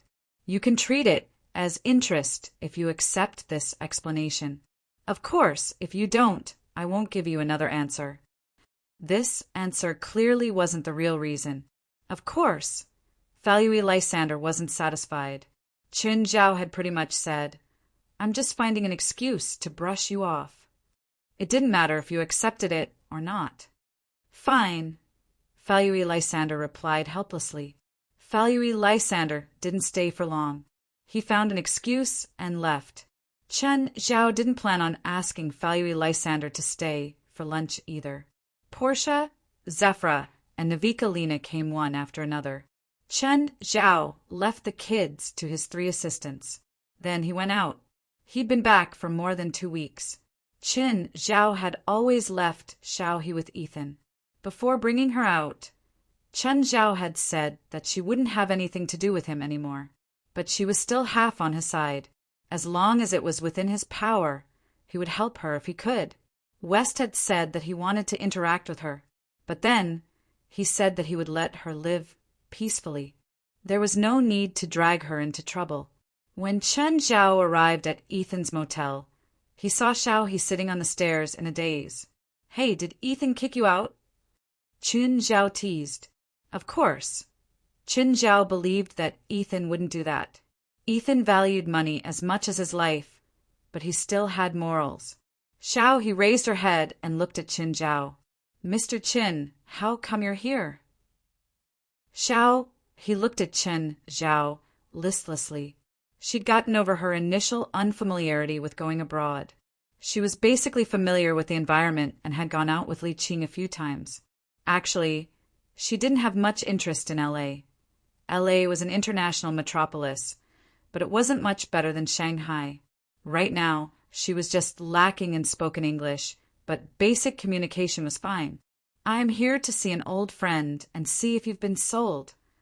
Chapter 28:19. Xiaohe didn't react too excitedly to Chen Zhao's joke. She didn't even bother to retort. Instead, she continued sitting on the stairs, holding her chin with a worried expression. "Tell me, what's bothering you? Share it with me." "I submitted my application to UCLA a few days ago," Xiaohe said, frowning. "I don't know if I can pass the first round." Her results in China were pretty good, but she really didn't have much confidence in her application this time. She was waiting for a response from UCLA. This process was too torturous for her. "Which UCLA campus?" "LA. When did you submit your application?" "I'll check for you." "4 days ago. It's March 2nd, right?" Chen Zhao took out his phone and called Wright. "Hi, darling. How are you?" "Not good at all. I recently got C2H6O deficiency syndrome." Chen Zhao froze. "Fuck, you just don't have alcohol. You're almost 100 years old. Who dares to let you drink every day?" "Then I'll send you 2 bottles tomorrow." "Say it. What's up?" Wright was very decisive. Since she was getting benefits, it was time to get down to business. Chen Zhao definitely wouldn't call her at this time to say hello. Usually, Chen Zhao would only visit her in the afternoon. He would go to school personally. Calling her at this time definitely meant that he had something important to talk about. "I have a friend who submitted an application to the school. Can you help me check it out?" "What do you mean? Just check, or do you want me to let her go?" Wright didn't understand Chen Zhao's intentions. If it was just to check and help Chen Zhao's friend pass the first round, it was just a small problem. This was a small problem that could be solved with just a few words. But there was still the interview. The requirements for the interview were much higher. Under normal circumstances, the requirements for UCLA's LA campus weren't as simple as being excellent in both academics and conduct. Being excellent in both academics and conduct was just the basic requirement. If Wright wanted to use her connections, she could pass no matter what the results were. But the prerequisite was that Chen Zhao had to sponsor some money. "I just want to give her an interview." Chen Zhao didn't plan on helping Xiaohe get in directly. If she just wanted to waste time, it didn't matter where she went. Staying in Ethan's motel and doing nothing was the same as staying in the dorms. If she really had the ability, then she would rely on her own ability to pass the interview. That was also her ability. "Sure, what's your name?" "Yi He." Chen Zhao turned around and looked at Xiaohe. "How old are you?" "After graduating from Jiaodong University, I applied for the Department of Construction Engineering." 21, Xiaohe replied. Chen Zhao then told them about Xiaohe's basic information. The application was submitted on March 3rd. "All right, I'll take a look and arrange an interview for her as soon as possible." After thanking him, Chen Zhao hung up and turned to look at Xiaohe. "Okay, get ready. There should be a notification in 2 days," Chen Zhao said. "You better be at your best." He was naturally very grateful to Chen Zhao, but what followed was even greater panic. After all, the application was just waiting. an interview would be more challenging. If she really had a fearless mentality, she wouldn't have been so anxious when she was applying. The interview was obviously an even harsher test. The interview did not only consist of an oral question, but also a written test. Whistling, Chen Zhao entered the hotel. He saw Li Qing sitting at the counter. "Auntie Li, where's that fatty Ethan?" "He went out," Li Qing said. "Chen Zhao, after you took Xiaohe away for a few days," a few unfamiliar faces appeared nearby. "They're all Chinese. They're probably here for Xiaohe." "Huh." Chen Zhao raised an eyebrow. "Xiaohe's domestic enemies are all here?" "I think so." "Auntie Li, are you sure they're here to kill Xiaohe? They're not here to kill you? I know my own family. I have a few heartless relatives, but they won't go to such great lengths to come all the way here to kill me. But I'm not sure about Xiaohe." "Why not? Her family has already been destroyed. They don't have to kill her, right?" "They might not be here to kill her," Li Qing said. Li Qing said, "It's possible that she took something from the god refining sect. It could be a magic treasure or a cultivation technique." Li Qing had asked Qin Zhao to take Xiaohe away mainly because she wasn't confident that she could protect her. "Okay, I got it." Qin Zhao took out his phone and dialed West's number. "West, your little princess is being watched." What happened? West had wanted to meet Xiaohe before, but after some consideration, he didn't want to disturb Xiaohe's normal life. That was why he didn't show up. In the end, his idea had just been implemented. Xiaohe had gotten involved in the conflict of the spiritual world again. Chen Zhao didn't plan on interfering. Not long after, someone came outside. It was Nagasaka Reiko from the supernatural organization. West had sent her. Because other than Chen Zhao, Nagasaka Reiko was the only Asian in the organization. He felt that since they had the same black hair and eyes, he would feel more at ease when interacting with Xiaohe. However, West didn't know that Xiaohe had just come out of China and was a fugitive. Therefore, she was especially sensitive to strangers with the same skin color. When Nagasaka Reiko walked toward Xiaohe, Xiaohe's body was already tense. "Niho." Nagasaka Reiko was about to speak. Suddenly, Xiaohe turned and ran. Nagasaka Reiko froze. What was going on? Was she that scary?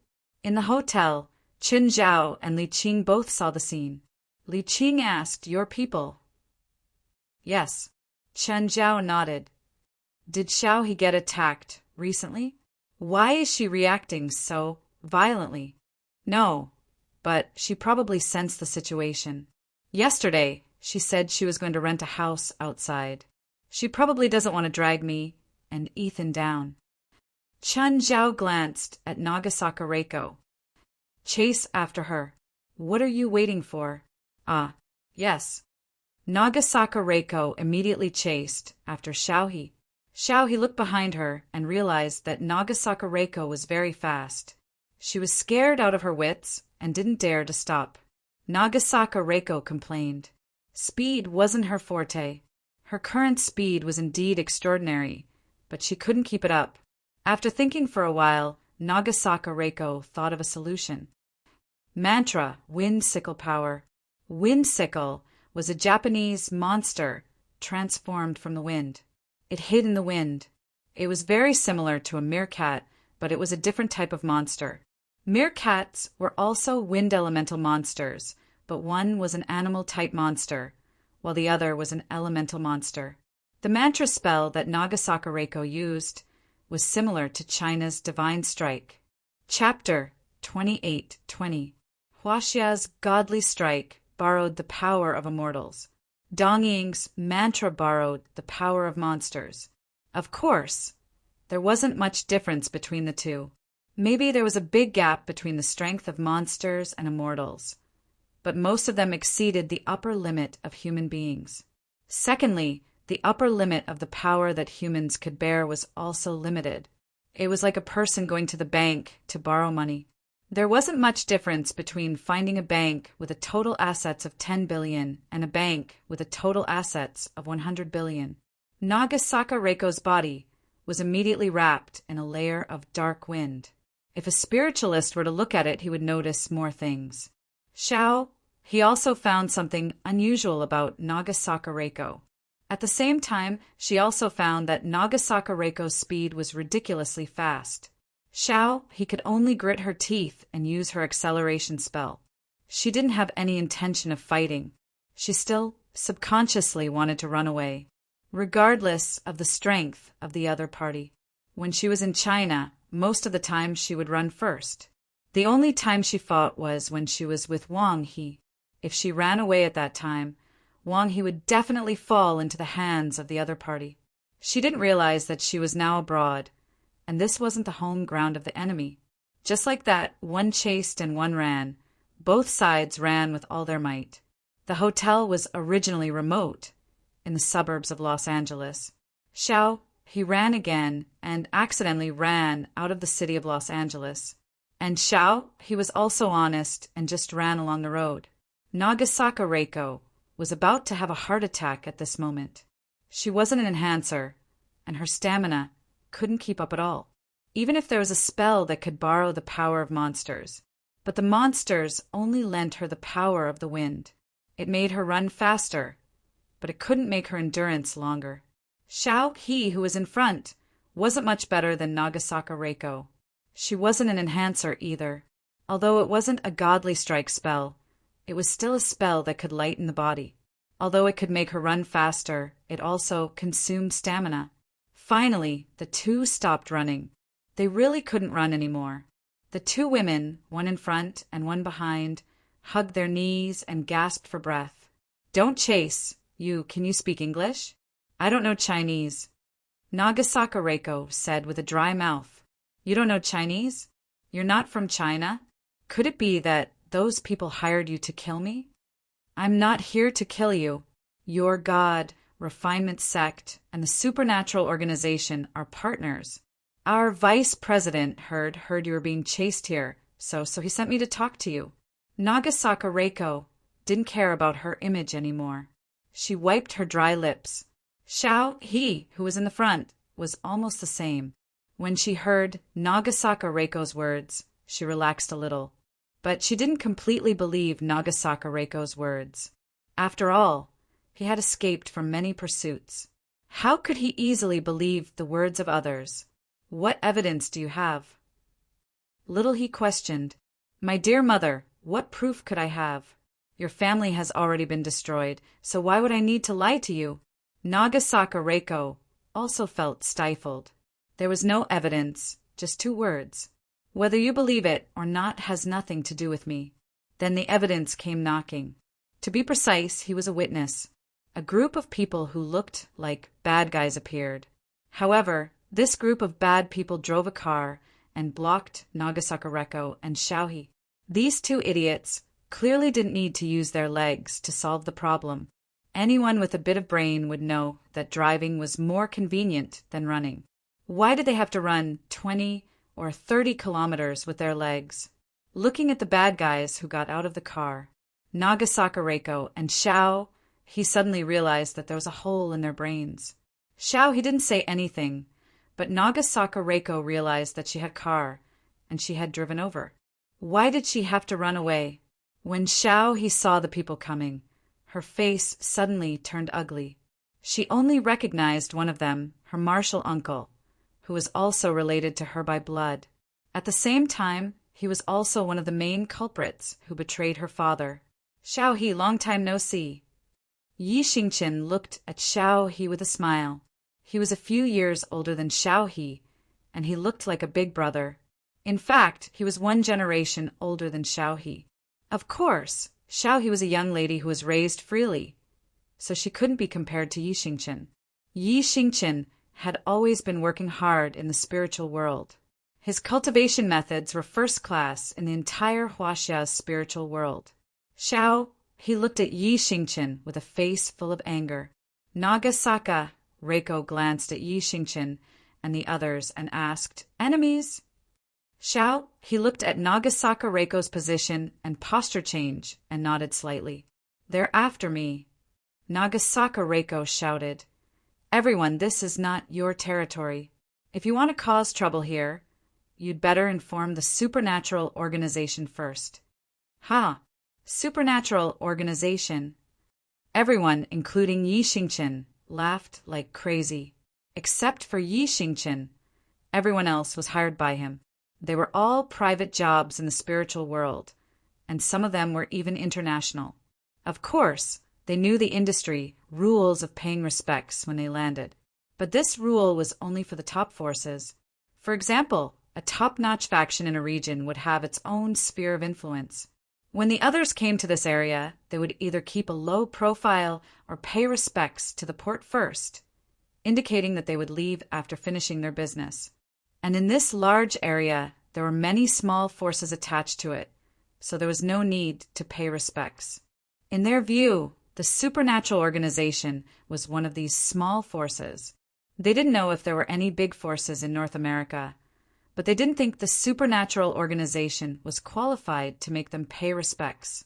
Nagasaka Reiko seemed to have expected this kind of reaction.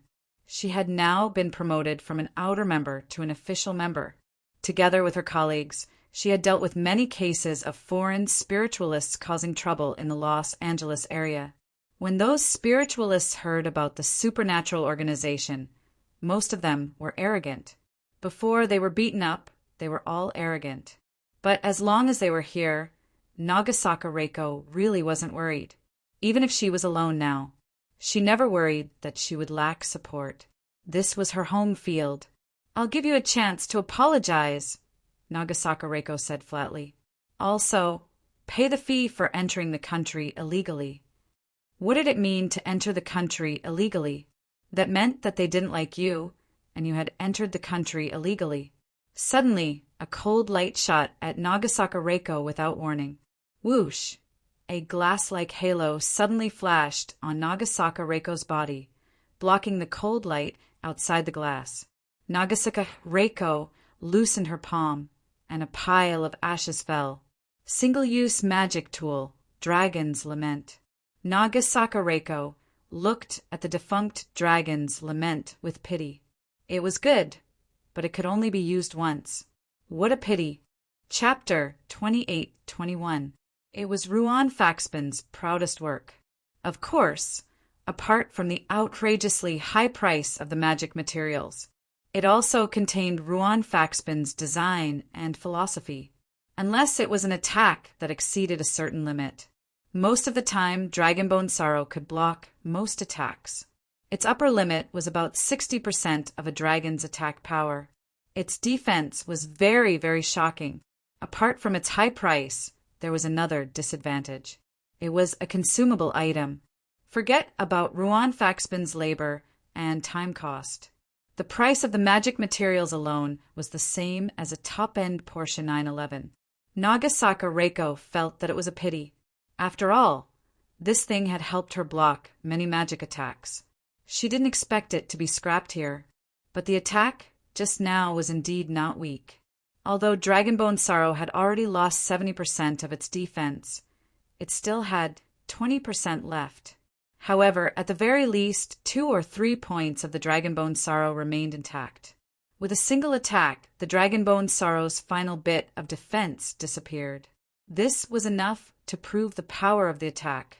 A silver-haired woman also looked at Nagasaka Reiko in surprise. Ice magic. She was a spiritualist from Greenland, Artilai Mace. She also had a special bloodline. She could absorb the cold air in the air. Every time she left Greenland for a mission, she would absorb enough cold air. The cold air could multiply the power of her ice magic. She was confident that the attack just now could freeze the girl into a block of ice. But under her confident attack, the girl was actually unharmed. Artilai Mace walked forward. "Can I play with this girl?" "Go ahead." Yi Xingqian was quite relaxed. If it was a place with strong forces in the spiritual world, they would usually end the battle quickly. There was rarely time for people to entertain themselves. Take the Huaxia region as an example. In the entertainment industry there would be someone who would stand up for injustice at any time. Once, a foreign organization had chased them all the way to a small village in China. In the end, a farmer with a hoe kicked a group of spiritualists until they couldn't take care of themselves. Plus, Chun Zhao was nearby. Nagasaka Reiko wasn't scared at all. Right now, she was thinking, whoever is scared is a coward. But to them, this was North America. To them, coming here to carry out missions was a form of leisure. Atari Mat's hands were emitting cold air as a cruel smile appeared on his face. She had confirmed that her attack just now was blocked by Nagasaka Reiko's magic tool. However, that attack had also destroyed the magic tool. Next, it was time for her solo performance. Nagasaka Reiko frowned, opened her jacket, and pulled out a ring from the inside. This action caused everyone to be stunned because of the ring on Nagasaka Reiko's hand. Each ring exuded a dangerous aura, and when the auras of all the rings were mixed together, it was as if bottles of dangerous chemicals had been randomly poured together. Nagasaka Reiko calmly put a ring on her ring finger, and then picked a ring and put it on her middle finger, then her index finger, pinky finger, thumb, and then changed to the 5 fingers of her right hand. Everyone's expression was a little strange. Was this woman the Lord of the Rings? The people of the Supernatural Society all had the idea that if they didn't have enough magic, they would have to make up for it with equipment. Magic resistance buff, physical resistance buff, mana buff, perception buff, spellcasting buff, mana recovery buff. Each ring represented a different effect. All of them used certain parts of the dragon's body as the main magic material. In terms of function and effect, it was much stronger than similar magic tools on the market. Furthermore, Ruan Faxi had also followed the settings of a certain movie. Every time a ring was added, the rings would resonate with each other, thus further enhancing the effect. Even in some specific combinations, there would be a third effect. For this reason, Ruan Faxi had specially compiled a set of equipment guide. Nagasaka Reiko smiled and opened her arms. She clenched her left palm slightly, and a cold current appeared in front of her. The cold current quickly condensed into a human figure, hovering above the ground.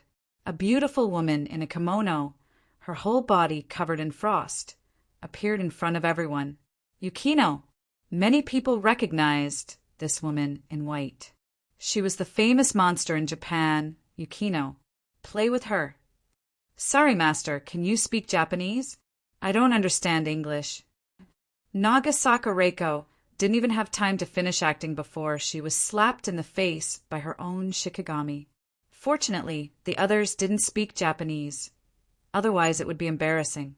Artilai Mace didn't feel good, because all of her magic was ice magic. It was very effective against normal enemies. But against ice monsters? Was she going to buff them? I'm not good at dealing with this kind of enemy. Artilai Mace decisively admitted defeat. Instead of being beaten to the point where she couldn't take care of herself and then asking for help, it was better to be straightforward. At this time, a bald man came out. I'll do it. I'm good at it. With that, the bald man's fists burst into flames. Nagasaka Reiko quietly formed a seal with her hands. 2 flames appeared, one green, the other dark red. The 2 flames quickly turned into 2 monsters. The green flame turned into a bird-shaped monster, Green Heron Fire. The dark red flame turned into a 100-faced monster, Grand Ant Fire. The Green Heron Fire was condensed from the soul fire of birds, while the Grand Ant Fire was condensed from the resentment of lonely old people abandoned in the mountains. Both Green Heron Fire and Grand Ant Fire were in fire, but full of resentment for the world. They weren't Nagasaka Reiko's Shikigami, but summoned monsters. They weren't weaker than snow girls, but they weren't smart enough, so they weren't suitable as Shikigami. Yi Xingqin's expression changed. Where did this Japanese woman come from? She was so powerful. Since when did Japan have such a genius girl? He'd never heard of her. She could summon 3 big monsters at once. This strength couldn't be underestimated. The bald man was also slightly embarrassed. If Artilai Mace's attacks were ineffective because they had the same element, then the bald man would be countered. Then the bald man would be countered by her. His fire element wasn't weak, but he hated enemies with fire the most. Not only were his attacks ineffective, but it would also be very troublesome if he was touched by the fire. This woman is powerful. Let's attack together, Yi Xingqian said. Nagasaka Reiko didn't panic at all. She still had a big move. I'll give you one last chance. Get out of my sight now or else. As soon as Nagasaka Reiko finished her warning, she heard Chen Zhao's voice. Warning my ass. Beat her down first. Chapter 28-22. Nagasaka Reiko felt stifled. Can you move according to my rhythm? But she couldn't say this, at least not in front of Qin Zhao. So, Nagasaka Reiko decisively chose to obey Qin Zhao's order. Facing a large wave of enemies, under normal circumstances, Nagasaka Reiko would cover her head and run. But with the ring, she dared to face anyone head-on except Qin Zhao. She even dared to use an ultimate move that she hadn't dared to before. Nagasaka Reiko looked up at the sky. You forced me to do this. Nagasaka Reiko sighed. Using an ultimate move during the day was so tiring. At the same time, she looked back at Xiaohe. Can you take me home later? What? Xiao? He looked at Nagasaka Reiko confused. Just then, the sky suddenly darkened. A patch of dark clouds covered the area. Nagasaka Reiko's lips moved, but she wasn't chanting. She was muttering. She didn't like using this move, especially during the day, especially since it was almost noon, when the yang energy was the strongest. Suddenly, a cold wind blew past. Yi Xingqian and the others couldn't help but shiver. They just wanted to surround and attack, but now they wanted to retreat. The cold wind made them feel uneasy and indescribable danger. Behind Nagasaka Reiko, a series of real or illusory or real figures appeared. Everyone's expression changed drastically. A few of them were even more panicked and terrified. Most people only felt danger. However, the ones who seemed to be in a panic knew more than them. They recognized this spell. Ghost Parade. It was one of the 2 forbidden spells along with the Western Kingdom of the Dead. Of course, it was called a forbidden spell because it was too difficult to cast. Those who had truly mastered this spell would still use it in times of danger. Yi Xingqian felt stifled. Why did such a ruthless Japanese woman suddenly appear? You're so strong. Do you really have to fight us to the death? The road is wide open. Who can stop you if you want to run? We have small arms and legs. Do you really have to use Ghost Parade? Do you know what the consequences of Ghost Parade are? Yes. Of course, Nagasaka Reiko knew. So she felt even more stifled now. Do you think I want to? Do you think I want to use the Ghost Parade on a hot day? Actually, Qin Zhao didn't force her. With her identity as the Lord of the Rings, even if she didn't use the Night of 100 Ghosts, she could still rely on her skills to take down the opponent. But she still wanted to show Qin Zhao that she could fight. He did not become an official member through nepotism. The Night of 100 Ghosts was obviously the most powerful move.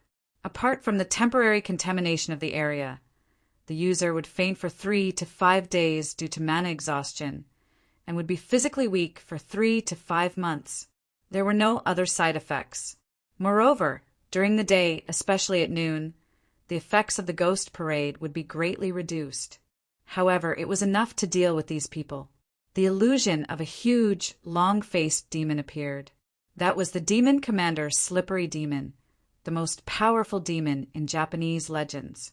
With Nagasaka Reiko's strength, it was impossible for her to summon a slippery fellow. This was just a wisp of crafty scoundrel's aura. But even so, it was enough to freeze the atmosphere. More and more demons appeared. However, some of them were too weak. They were so weak that they were reduced to ashes in 2 steps. The powerful demons hadn't completely appeared yet. At Nagasaka Reiko's command, all the demons that had appeared charged toward Yi Xingqian's group. The strongest of the demons that had appeared might not even be as strong as a dog, but they had the advantage in numbers. They pounced on the opponent and bit one person in 3 to 5. The opponent was a spiritualist and would not be hurt by these little demons, but they would definitely be flustered. Nagasaka Reiko was not in a hurry. The Night of 100 Ghosts was like this. As time passed, the bigger and bigger demons would appear, and the situation would slowly tilt in her favor. Right now, the opponent was just resisting with his back against the wall. Nagasaka Reiko had a very light and breezy attitude. Without even looking at the situation on the battlefield, she picked up the phone. "Mr. West, I'm on Route 9 now. Can you send Henry and the others to clean up the battlefield later? I cast a polluting spell. There will be a lot of demonic aura nearby. If ordinary people come in, they will be polluted and demonized to a certain extent." Nagasaka Reiko was talking on the phone as if nothing had happened. Seeing Nagasaka Reiko's attitude, Yi Xingqian immediately shouted, "Don't fight with those little demons. Take down that woman first. Otherwise, we're all finished." With that, Yi Xingqian took the lead and rushed toward Nagasaka Reiko. Along the way, several demons that had decent power immediately intercepted Yi Xingqian. Yi Xingqian's figure flashed, and suddenly, 3 figures that looked exactly like him appeared. Yi Xingqian's real body continued to rush toward Nagasaka Reiko. "Watch out!" "Xiao," he exclaimed. Nagasaka Reiko didn't even look up. She was still on the phone, and her empty right hand casually raised. Hiss, hiss, hiss! Suddenly a sharp, ear-piercing sound rang out. Yi Xingqian cursed inwardly and immediately retreated. At the same time, several clones appeared in a flash. As for the clones, they were instantly sliced apart. In front of Nagasaka Reiko, thin threads that could not be hurt appeared. If it weren't for the bloodstains on those threads, it would have been even harder to detect. Behind Nagasaka Reiko, 8 insect legs appeared. The legs slowly spread out like petals, and then an even larger body appeared behind Nagasaka Reiko. Bride Luo, half body woman, half spider. And this bride Luo's demonic aura was even more terrifying than the snow woman. At the same time, it was accompanied by a strong smell of blood. Bride Luo was not Nagasaka Reiko's Shikigami. She was Nagasaka Reiko's spirit possession demon. This was an extremely special spell of the Japanese Shinto. It was similar to the ghost raising spell of Southeast Asia, but it was different. The spirit possession demon was to first find a suitable demon, preferably a growth cycle similar to that of a human, and at the same time have enough room for growth. Then the host soul was deposited in the body of the young demon. In the process of growth, the young demon would merge with part of the host soul, and finally, the two would merge into one. Bride Luo was a very good choice. Her lifespan was almost the same as that of a human, and she was powerful. But Bride Luo was extremely difficult to catch, especially when they were social demons. The young demon would be protected by the main group, and outsiders would not be able to touch them. Nagasaka Reiko had raised this Bride Luo since she was young, and the process was rather cruel. Qin Zhao knew this too. Of course, Nagasaka Reiko's method was cruel, but the feat she chose was still accepted by Qin Zhao and the supernatural organization. For Qin Zhao, as long as the target was suitable, it didn't matter how cruel it was. They were all people who deserved to die anyway. Chapter 28-23. The battle was already over when Nagasaka Reiko used the 100 Ghost Parade. At this time, Nagasaka Reiko couldn't be defeated, at least not by the people in front of her, because at this time, she could mobilize the power of any monster at will. She was like a collection of monsters. Yi Xingqian had obviously made the worst choice, and he couldn't even win over a bride, let alone win over Nagasaka Reiko. In the supernatural organization, a few of the top members all had trump cards. For example, Helis' undead army and abyssal demons. For example, Norma's nightmare transformation. For example, Gaia's dragon form and Angelite's supersonic speed. When they used these trump cards, it often meant that victory was beckoning to them. Now, Nagasaka Reiko also had a trump card. She wasn't at the top yet. In the supernatural organization, she was still at the bottom. After using the 100 Ghost Parade, she directly became a high-end combat power on par with the other top combat powers. But her 100 Ghost Parade still had a big flaw, so she was still a long way from being a real high-end combat power. In a moment of carelessness, Yi Xingqin's shoulder was cut open by a thin thread. It almost completely cut open his shoulder. Yi Xingqin hurriedly retreated in fear. He shouted, "Go, get out of here!" Yi Xingqin decisively turned around and ran. The others also didn't want to fight anymore. In just a short while, there were already 2 casualties. If they fought again, everyone would probably be left here. Nagasaka Reiko didn't stop them too much. She could actually stop them if she wanted to, but she almost couldn't hold on. The longer the 100 Ghost Parade lasted, the more powerful the summoned monsters would be. But it also meant that she would face greater pressure. The reason why the 100 Ghost Parade and the Kingdom of the Undead could be called the 2 forbidden techniques of the East and the West, because there was no limit to the 100 Ghost Parade. But no cultivator could keep it up until the end. Usually, after the battle, they would take the initiative to cancel the 100 Ghost Parade. Or, if their body collapsed before the battle was over, the 100 Ghost Parade would automatically cancel.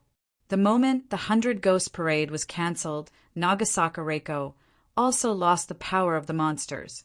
Her body collapsed to the ground, trembling slightly. Seeing Nagasaka Reiko's state, Xiaohe immediately ran forward and asked, "How are you?" "I'm fine," Nagasaka Reiko said weakly. "What do we do now?" "Wait for my people. The vice president and the other members will be here soon." Nagasaka Reiko knew that Chen Zhao was nearby. She couldn't sense where Chen Zhao was hiding, but he was definitely there. Not long after, West arrived with Henry and the others. Henry and his men were now part of the Supernatural Organizations team. He was in charge of dealing with the traces left behind by the Supernatural Society. Simple ones included destroying corpses, but more serious ones included the destruction left behind by large-scale battles. "Henry, I'll leave this place to you," Nagasaka Reiko said gently. "Leave it to me." "It won't be a problem," Henry said confidently. This was not the first time he had done something like this. The current him was completely different from the past. Ever since he had followed his boss to the Supernatural Organization to cause trouble for no reason. Then, after boss was stuffed into the meat grinder, he changed. He no longer needed to follow someone else to the police station for that meager reward. He no longer needed to face off against the police at great risk. He was now an official member of the Supernatural Organization. Of course, he was also the weakest official member, but he was also one of the most indispensable members. He had solved many problems for the organization. Even Chen Zhao often had to rely on his ability. Henry's first ability was to fart, a very, very smelly gas. However, as his ability was further developed, he discovered that there was something unusual about his ability. It wasn't as simple as farting. If he had to explain his ability, it could be called supernatural purification.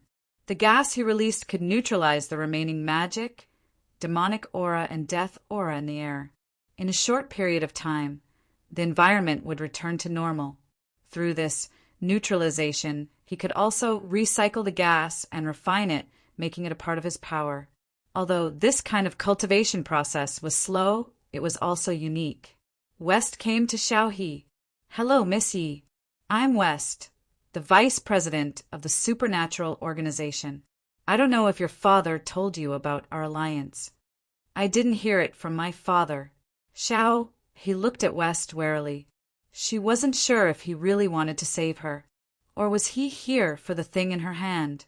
After all, she'd experienced some things. So, Xiao was no longer a little rabbit that had just left the rabbit's nest. She knew how sinister people were. Some people and some things couldn't be judged on the surface. Okay, I'm very sad about your father and what happened to you.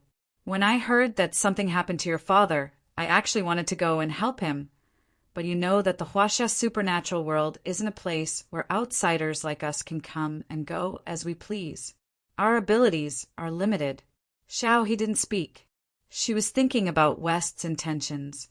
Was he really just lending a helping hand because of an ally that wasn't so reliable in the past? Xiao, he didn't believe that West would be so kind. After all, the God Refinement sect had a few family friends or her father's good friends in China. But when it came to the critical moment, there wasn't even anyone to help her. She didn't believe that a bunch of foreigners would help her.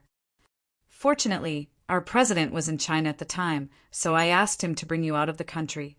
I wasn't brought out by your president, Xiao He said indifferently. Are you sure? West smiled at Xiao He. Of course I'm sure.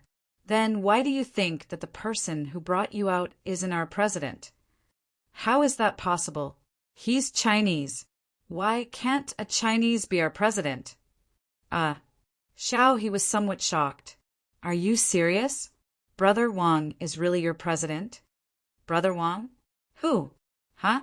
Not Brother Wang. The president I'm talking about is Qin Zhao. Huh? Mr. Qin? Xiao, he was even more shocked. Of course. Who else do you think he is? Him? Isn't he an ordinary person? He's not an ordinary person. He's very powerful. At least, he's more powerful than the people I know. Xiao, he didn't refute. She thought that these foreigners didn't know what a real expert was like. The Japanese lady was indeed very powerful, but that was nothing. After all, Xiao He was the young mistress of the God Refinement sect. She had seen the world. She had seen a truly terrifying expert. Therefore, she didn't agree with West at all. In other words, Mr. Qin knew my identity from the beginning? Chapter 28-24. After finishing his work, Henry drove his newly bought car home. In the past, Henry was hated by everyone. Everyone in the family hated him. But it was different now. His family was filled with disbelief. Now, Henry had a well-paid and decent job. He drove a luxury car to and from work every day and dressed differently from before. In the past, Henry dressed in a sloppy street style. He was the same in winter and summer. Most of the time his family could see him. It was when he went to the police station to bail him out. At first, his family thought that what they saw was a facade. Maybe Henry was still doing something illegal, until they found Henry's tax return. Only then did they know that Henry was looking for a proper job. After all, illegal activities couldn't be filed. But when they asked Henry what kind of job he did, Henry said that he was in the company's confidential department and involved many core secrets. It was not convenient for him to reveal the specific content of his job. Mom, I'm back. Henry still lived with his mother. Henry, you're back so early. Don't tell me you skipped work. Henry's mother was in her early 50s, but she looked like she was in her 40s. She was a relatively ordinary woman. In her early years, she was actually a delinquent. Later, she married an alcoholic and divorced him. She raised Henry and his children alone. But because of the burden of life and work, she didn't have much time to control Henry. This also caused Henry to be particularly rebellious. It could be said that he inherited her personality, but Henry was luckier than her. Although Henry went astray for a few years, he still found an opportunity. Mom, I just finished my work early. Henry shrugged. Look what I bought you. This is expensive, right? Henry's mother took the box. It was a magnetic therapy machine for the neck. Henry must have found it when she watched a shopping show last time. It's not expensive. The price is acceptable. Henry enjoyed his current life and treasured it very much. Mom, I've already bought a house outside. Are you moving out? Henry's mother asked, a little disappointed. But this was inevitable. In the past, Henry did nothing. If he didn't work, he would only cause trouble. That was why he had been living with her. It was different now. He already had a stable job. Naturally, He had to move out like his brothers and sisters. My new house is very big. I can't live in it alone. I hope you can live with me. Henry was still reluctant to part with his mother. No, I don't want to cause trouble for you and your future wife. How long did she think Henry had been working? In less than a year. Even if he saved some money, he would barely be able to buy a down payment for a small house. Furthermore, he might not be able to get along well with his future daughter-in-law. Mom, I'm serious. My future girlfriend and wife needs to learn how to get along with you first. Henry, you've really grown up, but I don't think you can take it for granted. No, Mom, my house is really big. It's a villa. I don't want to clean it alone. Villa? How could this be? Where did you get so much money? The down payment was paid by my boss. How is this possible? What does your boss do? Henry's mother was suddenly afraid that Henry's boss was just using a legal-looking company to disguise his illegal business. Perhaps Henry was still carrying on his illegal work. If that was the case, it would be no different from the past. Mom, don't worry. He's doing serious work. Dash and Beer is his business. To tell you the truth, I'm actually in charge of supplying him with raw materials. Dash and Beer is selling so well, so there must be a secret formula. However, if ordinary people were to supply the raw materials, it would be easy for others to guess the formula. Therefore, I signed a confidentiality agreement with a few others. Our boss gave us a lot of money to rope us in. Do you know what I mean? This villa was given to me by him. He said that if I work for 5 years, he'll help me pay off the balance of the villa in one go. I see. Henry, do your best. Don't let your boss down. Of course, but Mom, you also need to keep it a secret for me. You don't know what methods our boss's competitors will use to get the formula. I know. I've watched spy TV shows. Henry's mother finally understood what her son was doing. She was happy and relieved at the same time. In the past, when Henry's job was mentioned, Henry always acted like he had something to hide. Henry's mother always worried that Henry's job was not as legal as it seemed. Now, she finally didn't have to worry anymore. Mom, if you don't like Dash and Beer, I can ask the boss for some coupons. Can I really? That's great.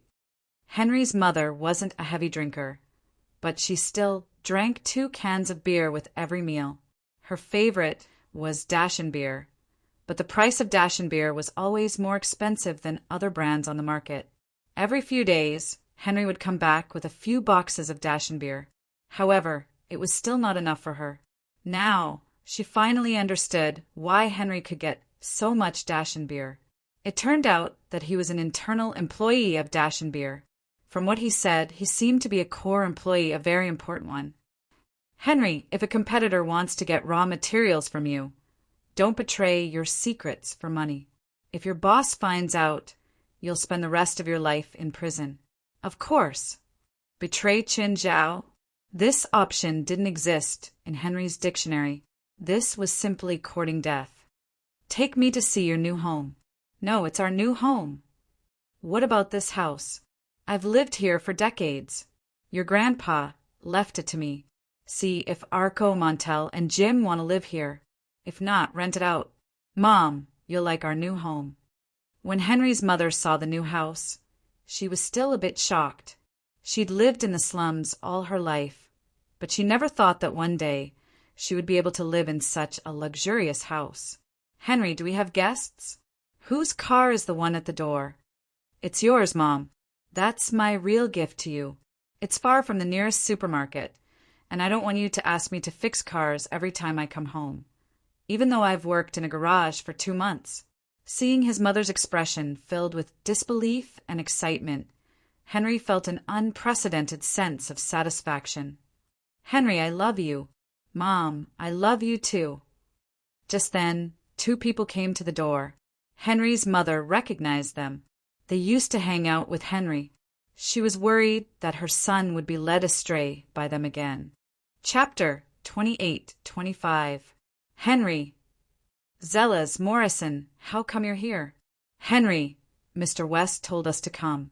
He heard that you bought a new house and wanted to ask if you're planning to rent your old house. Mr. West wants to rent my house?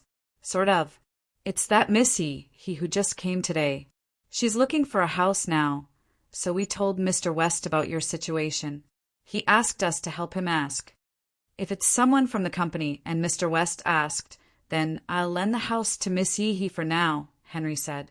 He glanced at his mother beside him. Mom, is that okay? Of course. Is that Mr. West your boss?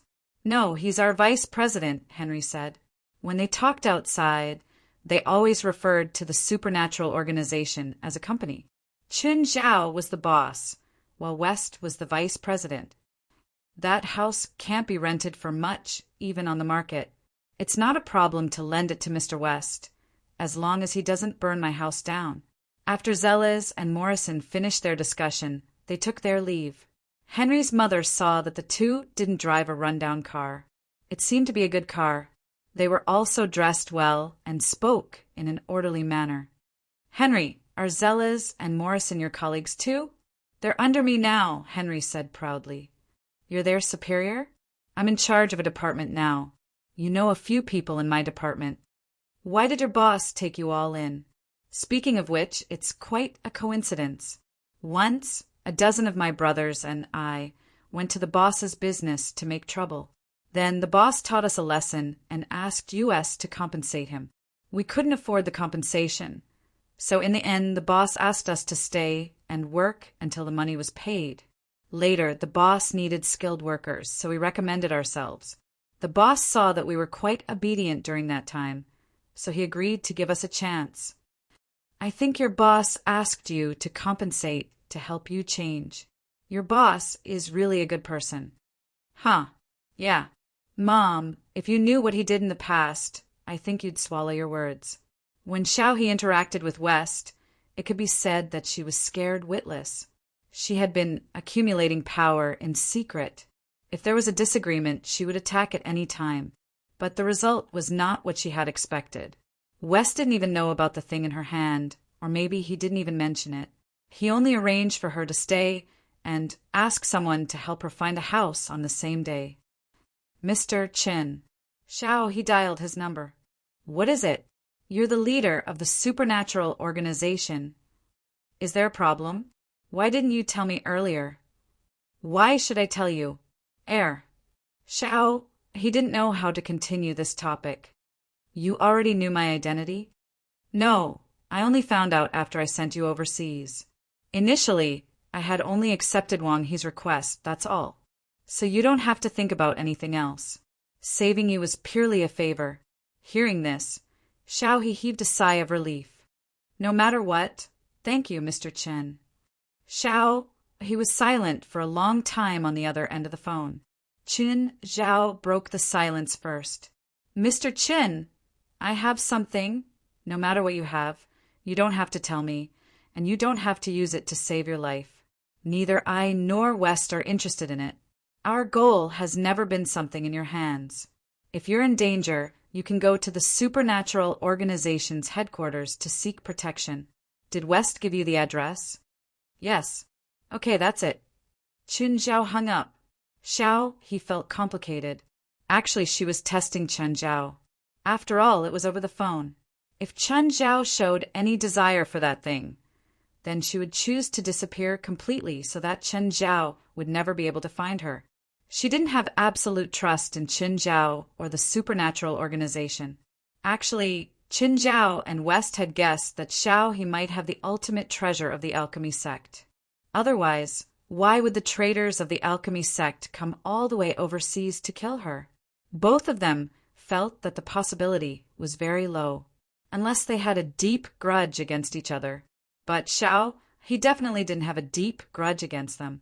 With Xiaohe's age, her biggest grudge was probably someone's head she'd smashed when she was young. So, unless there were enough benefits, the traitors wouldn't come all the way to kill Xiaohe. But neither Qin Zhao nor West was interested in the thing in Xiaohe's hand. It was like a billionaire. Would he be interested in a commoner who won the lottery? Chen Zhao still had the disc and spear that Zhang had given him. Even now, Qin Zhao still didn't know what these two things were used for. However, Chen Zhao could vaguely feel that these two things had extraordinary origins. Perhaps it was some kind of ancient divine artifact or something like that.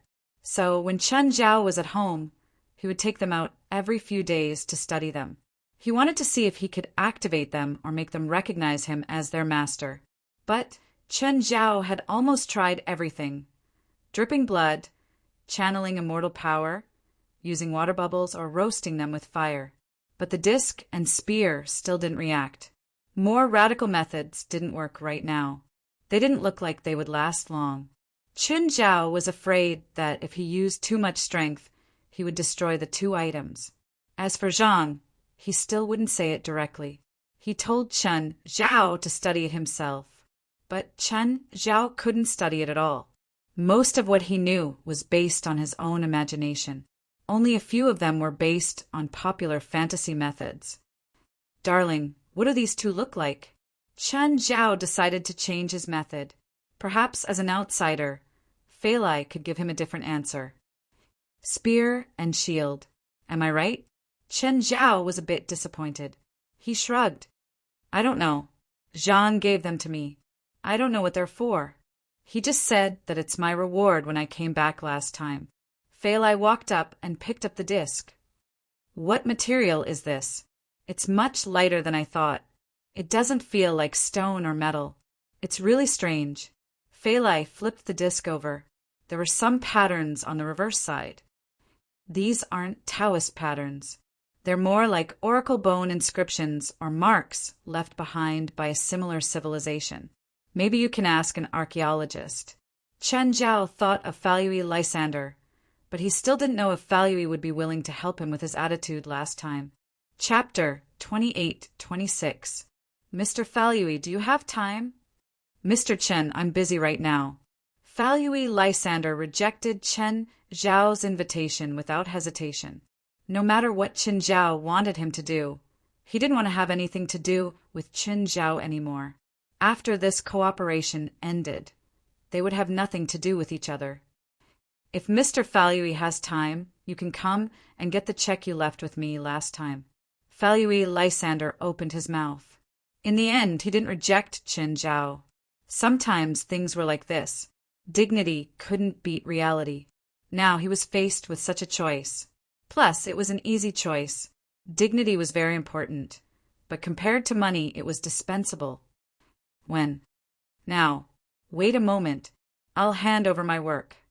A moment later, Falyue Lysander came to Chen Zhao's manor again. It wasn't his first time here, but he still couldn't help but exclaim every time he saw the manor's panoramic view. However, Falyue Lysander didn't like coming here, because when he saw this manor, he felt like a poor man. Mr. Chen, hello. He saw Chen Zhao again. There wasn't the same tension as last time. Chen Zhao didn't give him any face either. Plus, Chen Zhao was the one who begged him to come. Hello, please sit. Would you like something to drink? No, thank you. Let's talk business first.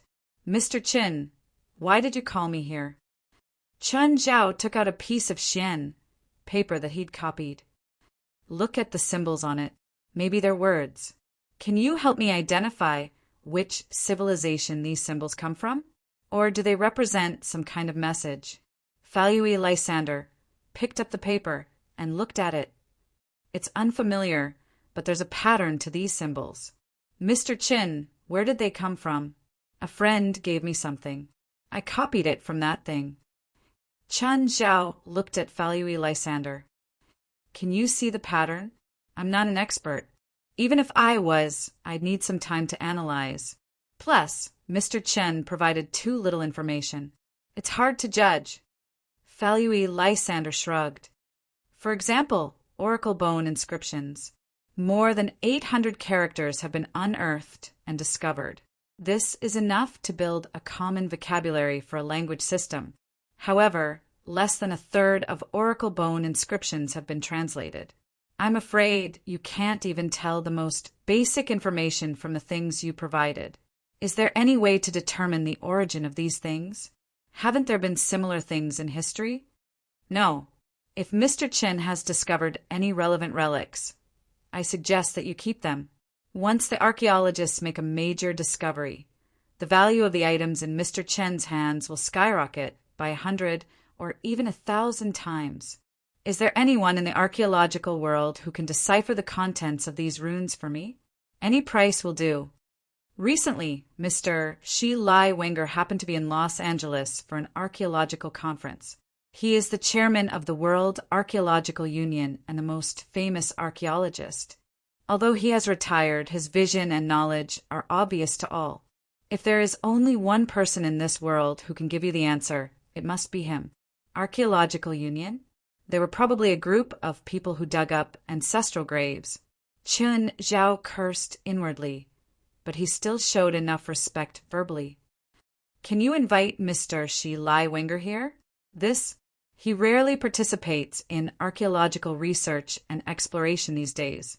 He is now committed to promoting the Archaeological Alliance and getting more people and groups to join them. Chen Zhao quickly took out his checkbook. Then he wrote a check and handed it to Falui Lysander.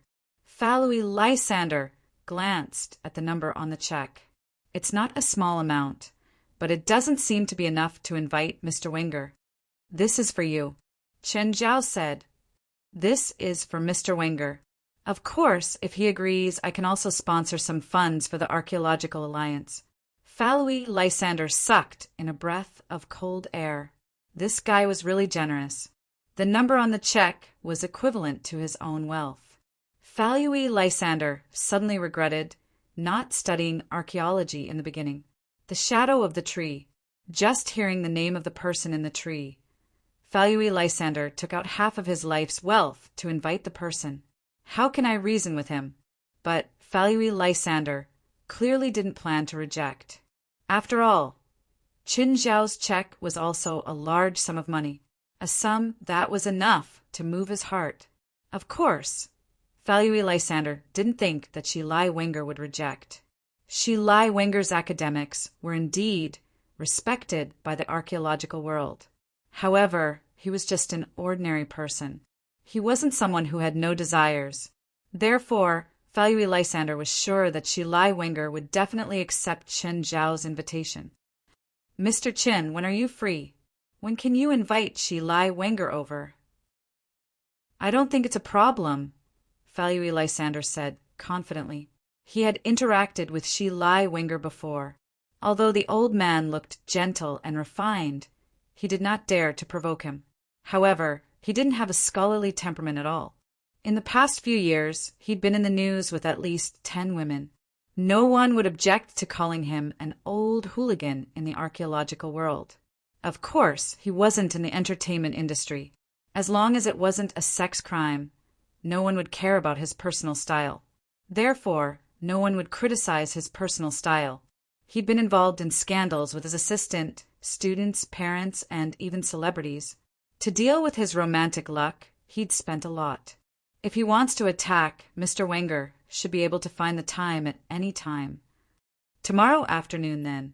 Oh, there's something that Mr. Chin should prepare. What is it? If Mr. Chin plans to meet Mr. Shi Lai Wenger at home, it's best to ask the women at home to leave. What? He's prejudiced against women? No, he's just too passionate toward women, especially young and beautiful ones. Okay, I understand. American society was so open. Chen Zhao had seen all kinds of people, even a super director like Steven, who seemed great and pure in the eyes of outsiders. He was also very knowledgeable about women. Many female stars in Hollywood had relationships with him. From A-list to B-list, there were more than 2 digits. Therefore, Qin Zhao wasn't surprised at all. Chapter 28-27. Qin Zhao looked at the old man who'd come with Falui Lysander. The old man almost had a penis hanging from his mouth.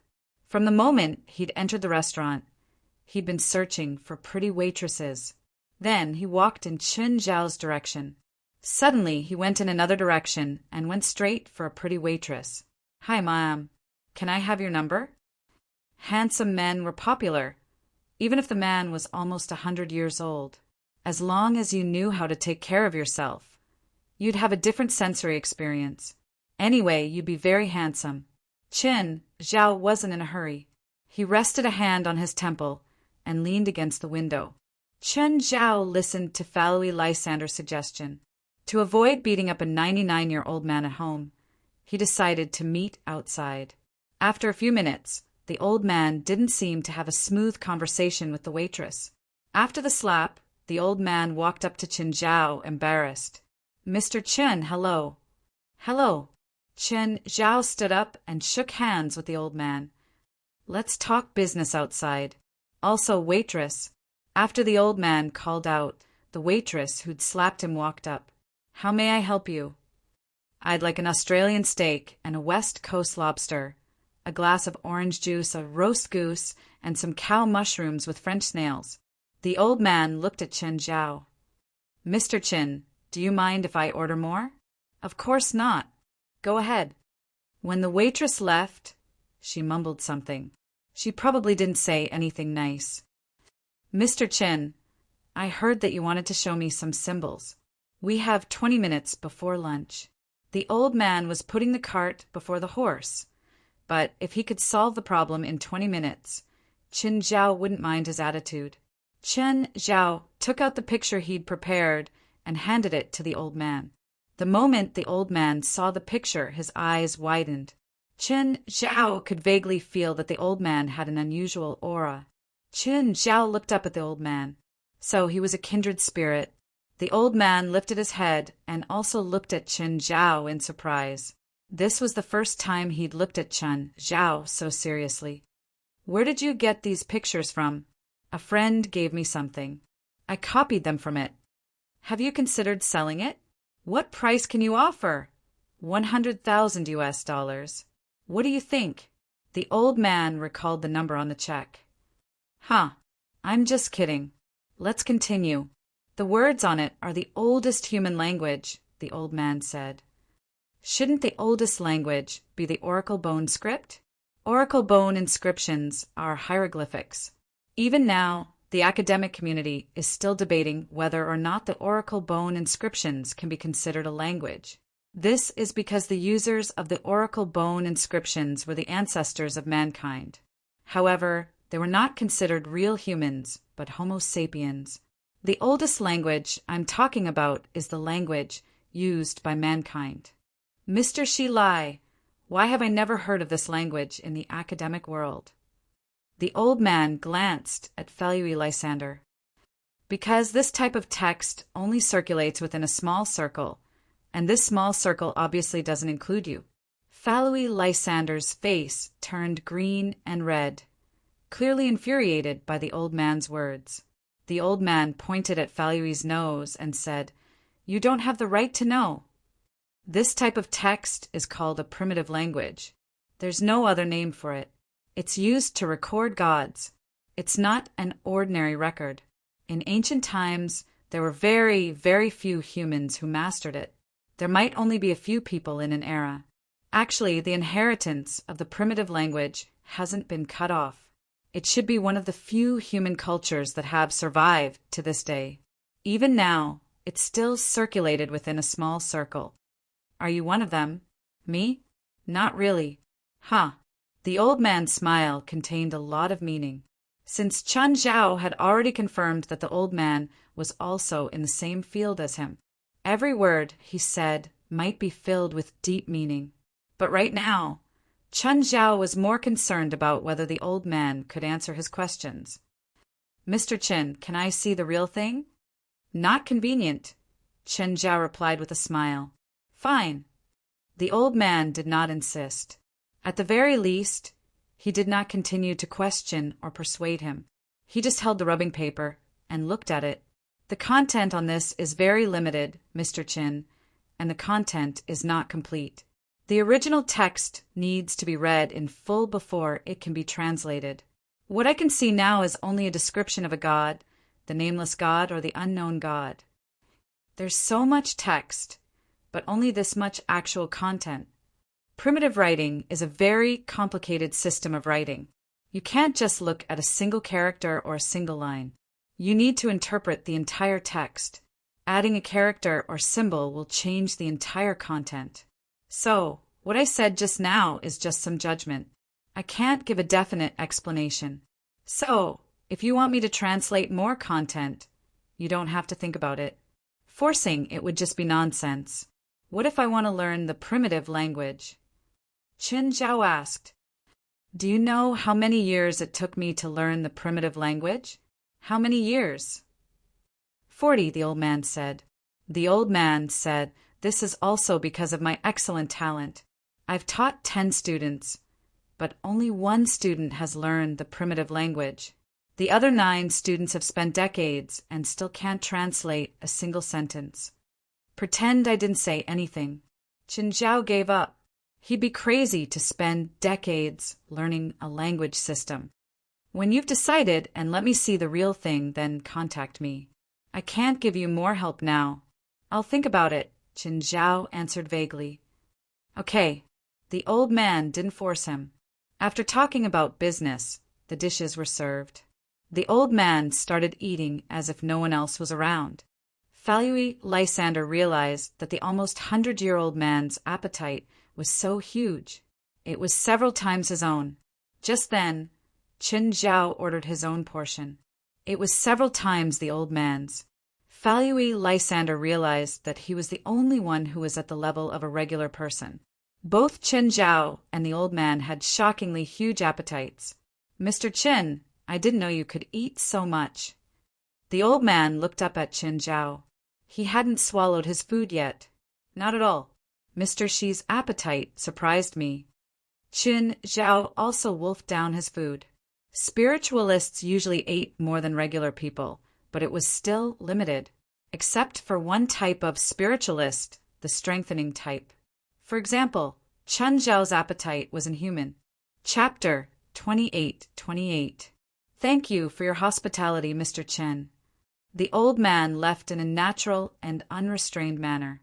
Before he left the restaurant, he even flirted with the beautiful waitress of the restaurant. Qin Zhao wiped his mouth slowly and looked at Falui Lysander. Feeling helpless, Falui Lysander took out the check Qin Zhao had given him last night. I'm sorry, Mr. Chen. No need. Qin Zhao glanced at the check on the table. It's not your fault. Through the window, he could still see the old man's back as he left. It was obvious that the old man was still holding back. At the same time, he showed interest in the disc and spear in his hand. However, for the time being, the other party did not reveal any hostility. So, Qin Zhao didn't plan on attacking him. Of course, the necessary precautions were still necessary. Who knew if the old man's brain would suddenly spasm? Then he would resort to unscrupulous means. Shi Lai Wenger was also thinking. It was clearly impossible to get anything from Qin Zhao through normal means. If the other party was an ordinary person, just an ordinary family, he could spend some money to buy it. However, the other party clearly knew what was good for him. Furthermore, he was rich and generous. Just a casual move was equivalent to 20 years of his normal income. If he wanted to buy something from this kind of person, he would have to throw the bank's money in his face. Otherwise, it would have been impossible for him to move the other party's heart. Of course, robbing them was also an option. However, it was unknown how strong or weak the other party was. Moreover, robbing others was clearly not his style of doing things. Shi Lai Wenger didn't even know his background. Furthermore, he was from Huaxia, the most powerful region in the spirit world. Who knew if provoking the other party would provoke a hornet's nest? Shi Lai Wenger had more or less come into contact with some primitive languages over the years. Therefore, this kind of primitive magic tool was not a peerless treasure. But what really moved Shi Lai Wenger was there were some very special symbols on the paper Qin Zhao had provided. Shi Lai Wenger recognized some of the symbols. Those symbols were not as indistinguishable as Shi Wenger said. Shi Lai Wenger was not sure what the symbols meant. However, these symbols seemed to be very similar to the symbols he had encountered in the process of learning. Suddenly, a black shadow dashed past Shi Lai Wenger's car. Shi Lai Wenger slammed on the brakes, and the car skidded several meters on the road. Shi Lai Wenger looked a little unhappy. He got out of the car to check the situation. Teacher. A rude voice came from behind Shi Lai Wenger. Shi Lai Wenger turned his head and looked behind him. A 2-meter tall man stood less than half a meter behind the car. The tall man was wearing a hood, and his face was covered in scars, which made him look especially ferocious and terrifying. If the person facing him was an ordinary person, he would probably pull out a gun and shoot him in the face. That smile was too horrifying. The skin on his exposed arms was not only strong, but also very rough at the same time. It looked like it had been rubbed with sandpaper. Shi Lai Wenger crossed his arms. Drexak, why do you still have the courage to appear in front of me? Do you think 20 years is enough for me to forgive you? Or do you think that 20 years is enough for you to challenge me? Drexak was still looking at Shi Lai Wenger with that terrifying smile. Teacher, of course I'm not that naive. I'm here to pass on a message for my boss. Your boss? Yeah. What kind of person is your boss? I'm curious.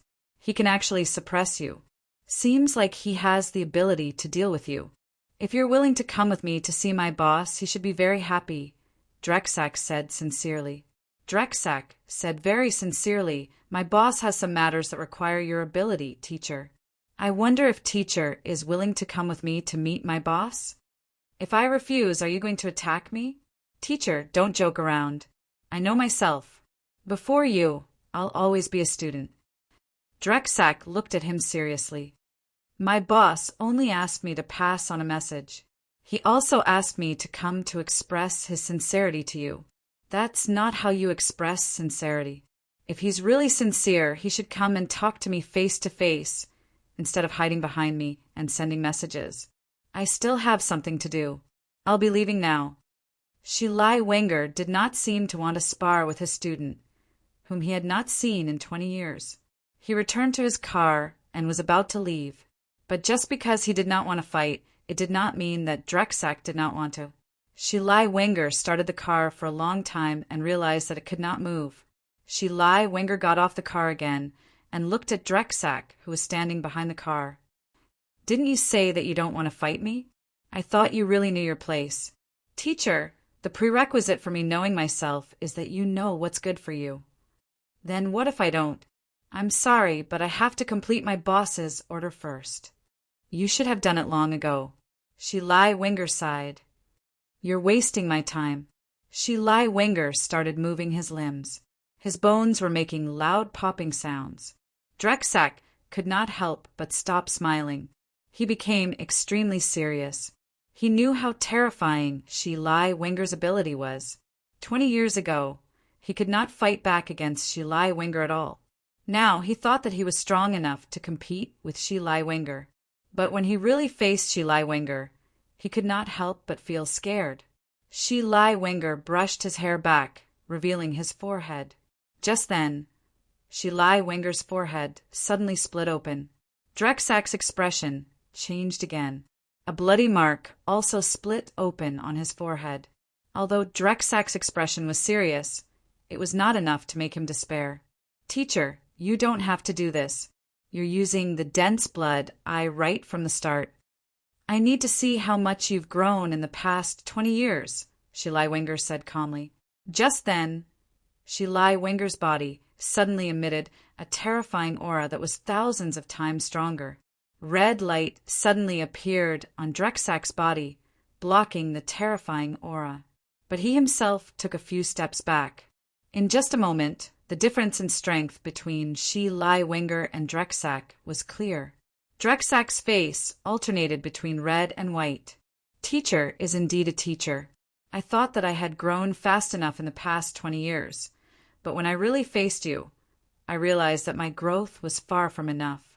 No, you're already very good. At least you're not dead, Shi Lai Wenger said with a smile. At the same time, he let down his hair and covered the bloody mark between his brows. Drexak's expression changed again. Teacher, did you really want to kill me just now? If you didn't block that attack, then I would have killed you. Since you blocked it, then it's considered a pass. Chapter 28-29. Now, take me to see your boss. Drexak didn't expect Shilai Wenger's attitude to change so much. He thought that even if Shilai Wenger didn't kill him, he would at least make him lie in bed for 3 to 5 months. He didn't expect Shilai Wenger to change his mind. But Drexak didn't forget his mission, which was to invite Shilai Wenger to see his boss. Teacher, can I use your car? You didn't drive here? Drexak was a little embarrassed. In fact, he didn't even consider that he could successfully invite Shilai Wenger. Shilai Wenger was very difficult to deal with. Not only was he difficult to deal with, but he was also terrifyingly powerful. He was also temperamental and difficult to distinguish between good and evil. He was Shilai Wenger's only student. Drexak was the only student who had learned the primitive language. But this wasn't Drexak's luck. It was his misfortune. One night 20 years ago, he met someone. That person was his senior, who used to be Shilai Wenger's student. But his senior was in a wheelchair. Even his tongue wasn't working, and he couldn't speak clearly. But he used those unclear words to illustrate the terrifying side of his teacher. Shilai Wenger had a total of 10 students. Every single one of the previous 8 had died at his hands. The one standing in front of him was completely paralyzed. He was the 9th. And Drexak was Shilai Wenger's 10th student. Drexak didn't know why Shilai Wenger wanted to kill his senior brothers. But the 9th senior's words were deeply imprinted in Drexak's mind. Then Drexak started to guard against his teacher. But he seemed to be too obvious. Shilai Wenger sensed something. This irritated Drexel as well. He decided to make the first move. He made preparations in advance. A trap. Everything went smoothly. Shilai Wenger fell into the trap he set. It seemed that everything was under his control. But Drexak was wrong about one thing. That was Shilai Wenger's strength. That night, Drexak truly saw how terrifying Shilai Wenger was. It was also on that night that Shilai Wenger left a shadow on Drexak's body and mind that he would not be able to erase for 20 years. All of the scars on Drexak's body came from that night. For the sake of this meeting, Drexak had prepared himself mentally for 20 years. He felt that he was strong enough to face Shilai Wenger. But that was the truth. What they felt might not be right. It was like an illusion in the game. I felt like I could counterattack. The outcome today was no different from that of 20 years ago. 20 years ago, Shilai Wenger said to him, who was covered in cuts and bruises, "To prove that I don't intend to kill you, you can go." The dray sacks crawled on their feet, struggled in the mud, and tumbled into the river. 20 years later, Shilai Wenger still showed his generosity and magnanimity. Although what Drexak wanted was not Shilai Wenger's generosity. What he wanted was a fair and square victory over Wenger. The strength shown by Shilai Wenger had completely destroyed all his courage and confidence. In the end, Drexak still sat in Shilai Wenger's car. When Shilai Wenger drove, he was like a steady scholar. One of his hands rested on the windowsill, gently stroking his beard. Drexak did not say anything. "When you fought with me just now, you seemed to have used a power that did not belong to what I taught you. Did it come from your boss?" Drexak was shocked. He had only exchanged one move with him. It was not even one move, but Shilai had actually sensed it. This kind of ability already made him gasp in amazement. It could even be said that it made Drexak afraid. "Don't be nervous. I don't intend to ask about your boss.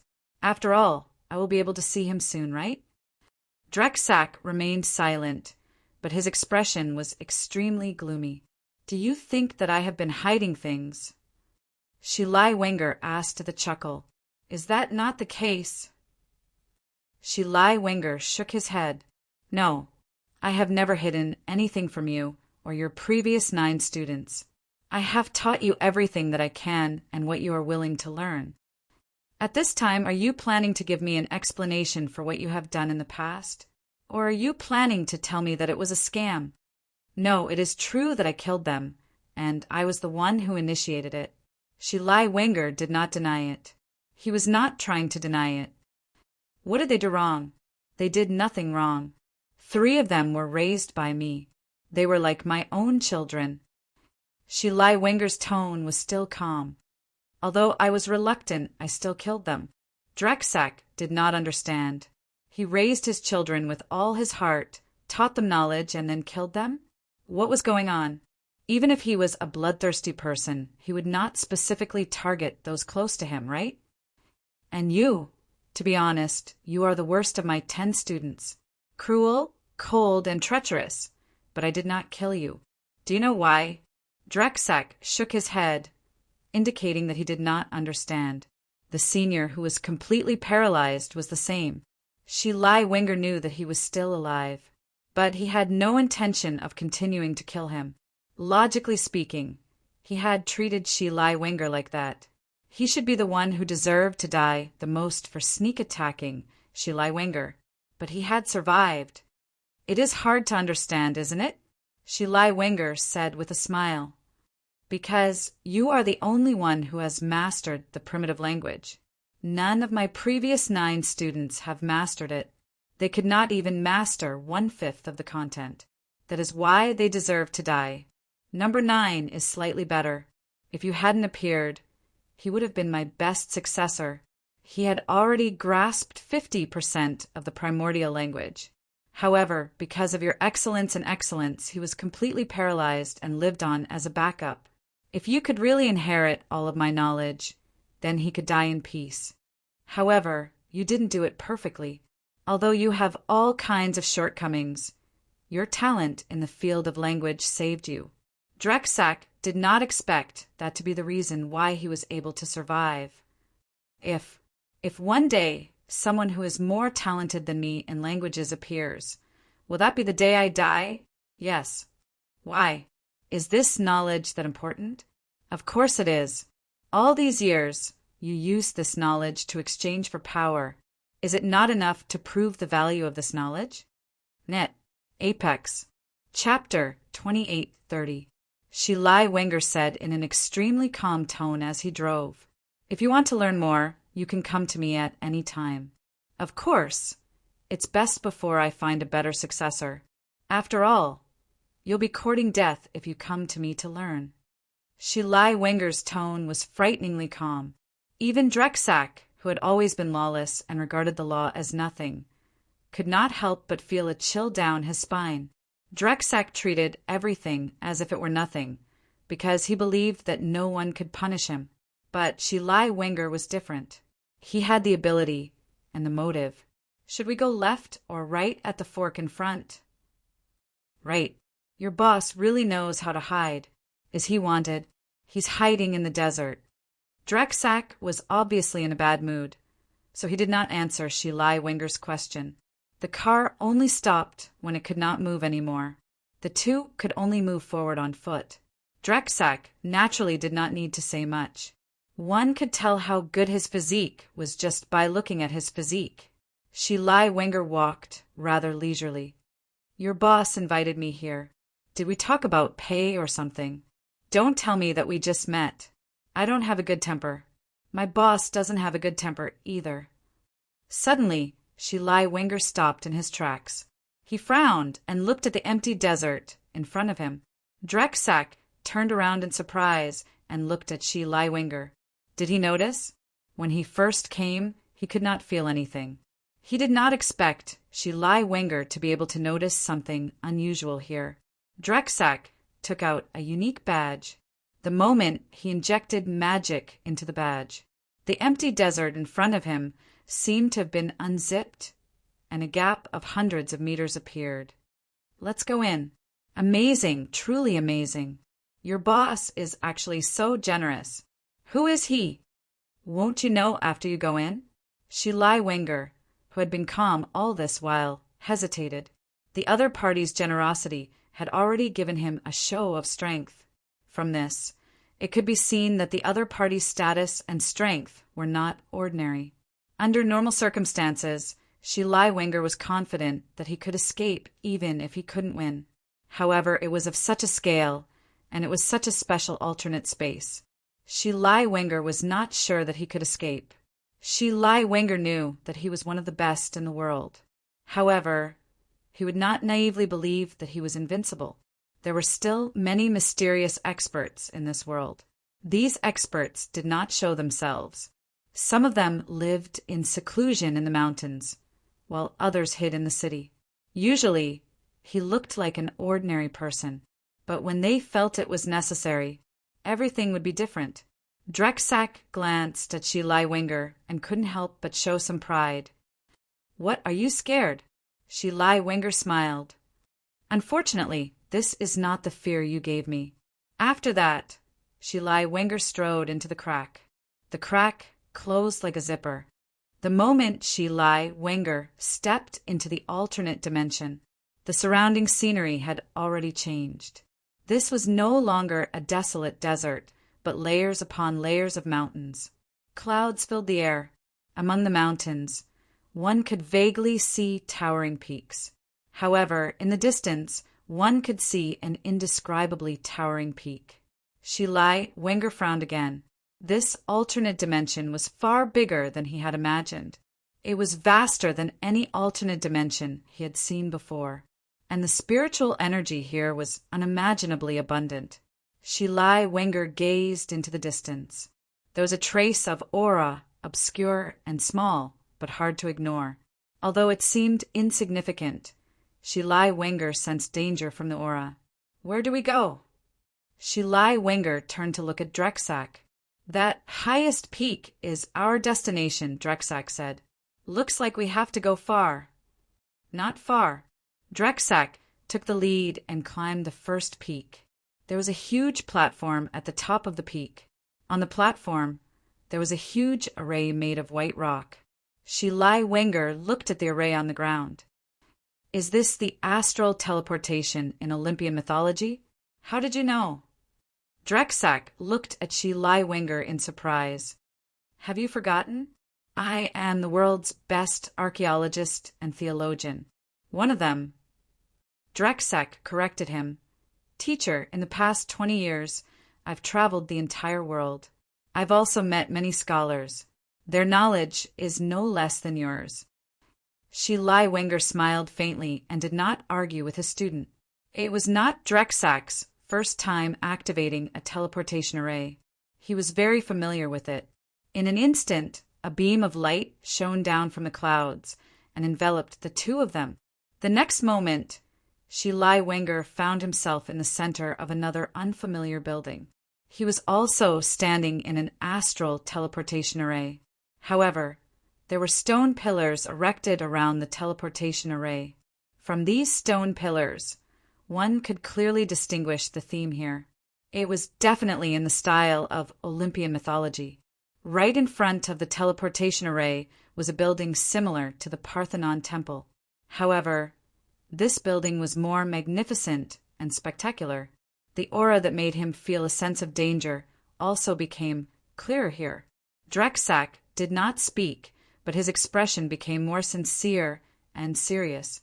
Shi Wenger straightened his collar and walked straight into the temple. The entire temple was extremely spacious. White pillars hung above the main hall. At the end of the hall was a stone seat. There was a man on the stone seat. He was wearing a white robe and a golden crown. He looked simple but noble. He had a full beard and his golden hair was coiled up. The man rested one hand on his temple. He seemed to be in a deep sleep. From the man's figure, one could tell that he was not human. Even Drexak would seem insignificant in front of him. He was nearly 4 meters tall when he was sitting. If he stood up, he would probably be around 6 meters tall. Shi Wenger stared at the giant in front of him. The dangerous aura was coming from him. "Boss, I have brought my teacher, Shi Wenger, according to your instructions." Drexak's voice was loud and clear, echoing in the hall. The man on the stone seat opened his eyes slightly. Shi Wenger saw that the man's eyes were pure gold. There were no pupils or whites. Chapter 28:31. As the wisest and most knowledgeable human in the world, do you know who I am? The golden-eyed giant spoke in the purest form of ancient Greek. Shi Wenger took a deep breath and said, "The god of war, Ares." Shi Lai Wenger himself was shocked and incredulous by this answer. He was actually facing Ares, the god of war in the Olympian mythology. What an incredible experience. But all the signs and the giant in front of him were very similar to the legendary god of war, Ares in the legends, texts, and ancient books. They were almost identical. Shi Lai Wenger had to accept his own conclusion. The little giant in front of him was really the god of war, Ares. "You are the first human to remain calm when you see me," Ares said in a gentle tone. "You're not the first god I've met. Although some existences aren't really gods or just weak gods born from some kind of faith, you're not alone in being called a god." Shi Lai Wenger's answer was neither humble nor arrogant. One could not even feel his inner turmoil. "Then, are you curious why I asked you to come?" "Yes," Shi Lai Wenger replied. Ares pulled open his white robe and revealed his right arm. His right arm looked a little shrunken. There were many red, gold, and black runes on it. Primitive words. Shi Lai Wenger turned to look at Drexak. Those primitive words should have been inscribed by Drexak for Ares. However, Drexak's skills were obviously not up to par, so it did not achieve the desired effect. "This is... My divine power has been stolen," Ares said. "Now I have lost 2/3 of my divine power, and it is still flowing. I need to stop this process." Shi Lai Wenger could not help but be surprised when he heard Ares's words. Stealing divine power. Could this be done? If he could, he wanted to do it too. But the thought of it was dangerous, especially Ares, who had been robbed once before. He must have taken precautions in this regard. So doing the same thing again would probably be hundreds or thousands of times more difficult. What about my reward? "In return, I will teach you how to obtain and use divine power. Of course, I will also give you a lifespan equivalent to your current age." Shi Lai Wenger was tempted by the generous reward, but Shi Lai Wenger did not agree immediately, because their relationship was not equal. Therefore, the initiative of this transaction would lose its balance. Whether he would be able to get his reward or not would depend on the other party. Shi Lai Wenger did not like this kind of deal. "What, are you not satisfied?" Ares stood high above, his golden eyes fixed on Shi Lai Wenger. "I agree to the payment, but I have another condition." "What condition?" "I want something, but it's in someone else's hands. I need you to get it for me. Also, I have a general understanding of your situation. I can solve your problem. But the place to dispel the magic has to be my home, not here." Ares thought about it and nodded. "Sure. Drexak, go and fetch that thing for your master." "Yes, boss." "I thought he would be your servant, but Drexak only calls you boss," Shi Lai Wenger said. "I have already been betrayed by my servant once, so I don't need a servant anymore.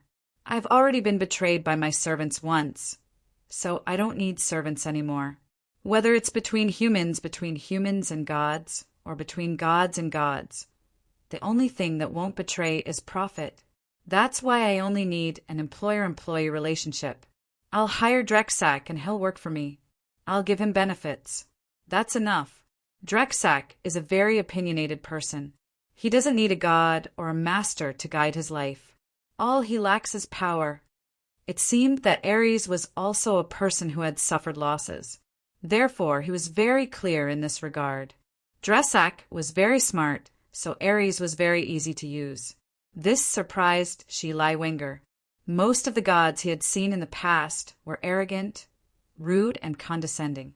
Even if they were not as strong as him, they still had the mentality that all living beings were ants. On the contrary, he rather admired Ares, who he thought was superior. It seemed that Ares was also a god who had been beaten up by life. It was very easy to change a god's bad habit. Beating him was more effective than any preaching. Ares now knew how to compromise. Gods were not invincible, although it was difficult to change what was in Ares' bones. But he would no longer say silly things like, "It's your honor that I give you face." "Teacher, when do you need it?" "The sooner the better. I can start when I get what I need." Shi Lai Wenger looked at Ares. Then, Your Excellency God of War, can you come with me for a walk outside? If you have no restrictions. Of course, my pleasure. The moment Ares stood up, his aura and the surrounding air stagnated. Shilai Wenger looked at Ares seriously. He had to admit that the strength he was proud of, in front of this legendary god, it was really not worth mentioning. The difference between a human and a god was indeed not something that could be made up by talent. Ares was not bound to a situation where he could only be in a different space. He could move freely. Shilai Wenger's request for Ares to leave this alternate dimension was actually to test him. Of course, it was also for his own safety. If Ares wanted to get rid of him after solving the problem, it was almost impossible to escape in this space. But if it was outside in his own home, then the problem would not be a problem anymore. At least, he would not be without a way to protect himself. Although Ares was in big trouble right now, if one only looked at his appearance, they would not be able to see any big problems. After leaving the space, Ares also turned into a normal person's body. Then he got into Shilai Wenger's car and went to his home. Teacher, give me that person's information and address. Wait, I'll ask someone. Shilai Wenger then took out his phone and dialed Falui Lysander's number. After some small talk, Shilai Wenger went straight to the point. Falui Lysander wasn't too guarded against Shilai Wenger, so he quickly sent the information to Shilai Wenger. Chapter 2832. Mr. Chin, Mr. Shilai Wenger seems to want to visit you. He just asked me about you and your address. I gave it to him. Falui Lysander knew the rules. Although he had given Shilai Wenger Qin Zhao's address, Lysander still knew the rules. Although he'd given Qin Zhao's address, he immediately called Qin Zhao. Okay, got it. Qin Zhao didn't think too much about it. At night, the children returned home one after another. The house became lively again. A few older children were playing in the water. Otherwise, they would chase the family pets everywhere. Little Larissa had been playing all day and was sleepy now. That was how children worked. They ate when they were hungry, slept when they were tired, and played when they woke up. To them, there was no difference between day and night.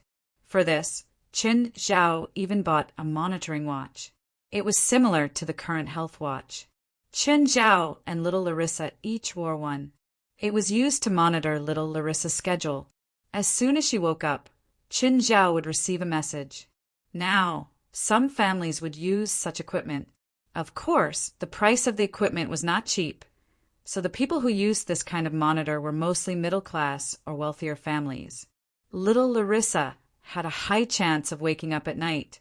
In comparison, little Jerlin's schedule was much more stable. It was mainly because of her abnormal vitality. Other than eating and sleeping, she couldn't stop playing. Falai practiced yoga on the lawn. She felt that she'd gained weight in the past 2 days. Qin Zhao was speechless. 85 kilograms. You call that fat? Plus, you're a lifeguard, okay? Look at how much you exercise. Why don't you put on some weight? All right, no matter what, don't try to reason with your woman. Qin Zhao felt that Falai just wanted to practice yoga. That was all. Recently, Kilo had been training weights. He'd started using the barbells Qin Zhao used in the past. Of course, it was the 2-ton barbells, but he used them as dumbbells. Kilo's power came from bloodline, not magic. He was a Roma, but that didn't mean he was pure human. After all, Roma were a migrating race. In the process, they'd mixed up the bloodlines of most people in the world. So, Roma had all kinds of bloodlines. Basically, it was a hodgepodge of bloodlines. Anyway, the kid had shocking potential. At least, Qin Zhao had high hopes for Kilo. Uncle, spar with me for a while. Outside, Crow shouted at the top of his lungs.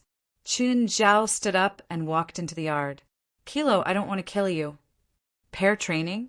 Kilo's strength was already extremely shocking for an ordinary person. But for Qin Zhao, it was far from enough. In Qin Zhao's eyes, Kilo was no different from an ordinary person. They were all ants. Chen Zhao should restrain his power and spar with Kilo? It was like asking an adult to control his strength and an ant to practice boxing. Uncle, I'm not asking you to attack me. I just want you to be my punching bag. Chen Zhao's face twitched. I think it's more interesting to attack each other. Chen Zhao waved his fist. The wind howled. Kaluo felt his scalp tingle. He had no intention of courting death. He would kneel on the spot if he was even grazed by the wind from Chen Zhao's punch, let alone a single hit. Forget it then. Kaluo turned to flee. Just then, Chen Zhao suddenly looked outside. Here comes your punching bag. Crow was stunned for a moment and turned around in confusion. What? Follow me. Kaluo followed Chen Zhao to the door. A tall man stood at the door. He was even bigger than Gaia. One had to know that Gaia's physique was already strong enough to fight in heavyweight boxing. But this man was even bigger. But just as frightening as his size was his face. Kaluo could clearly sense the hostility emanating from this man. Kaluo frowned.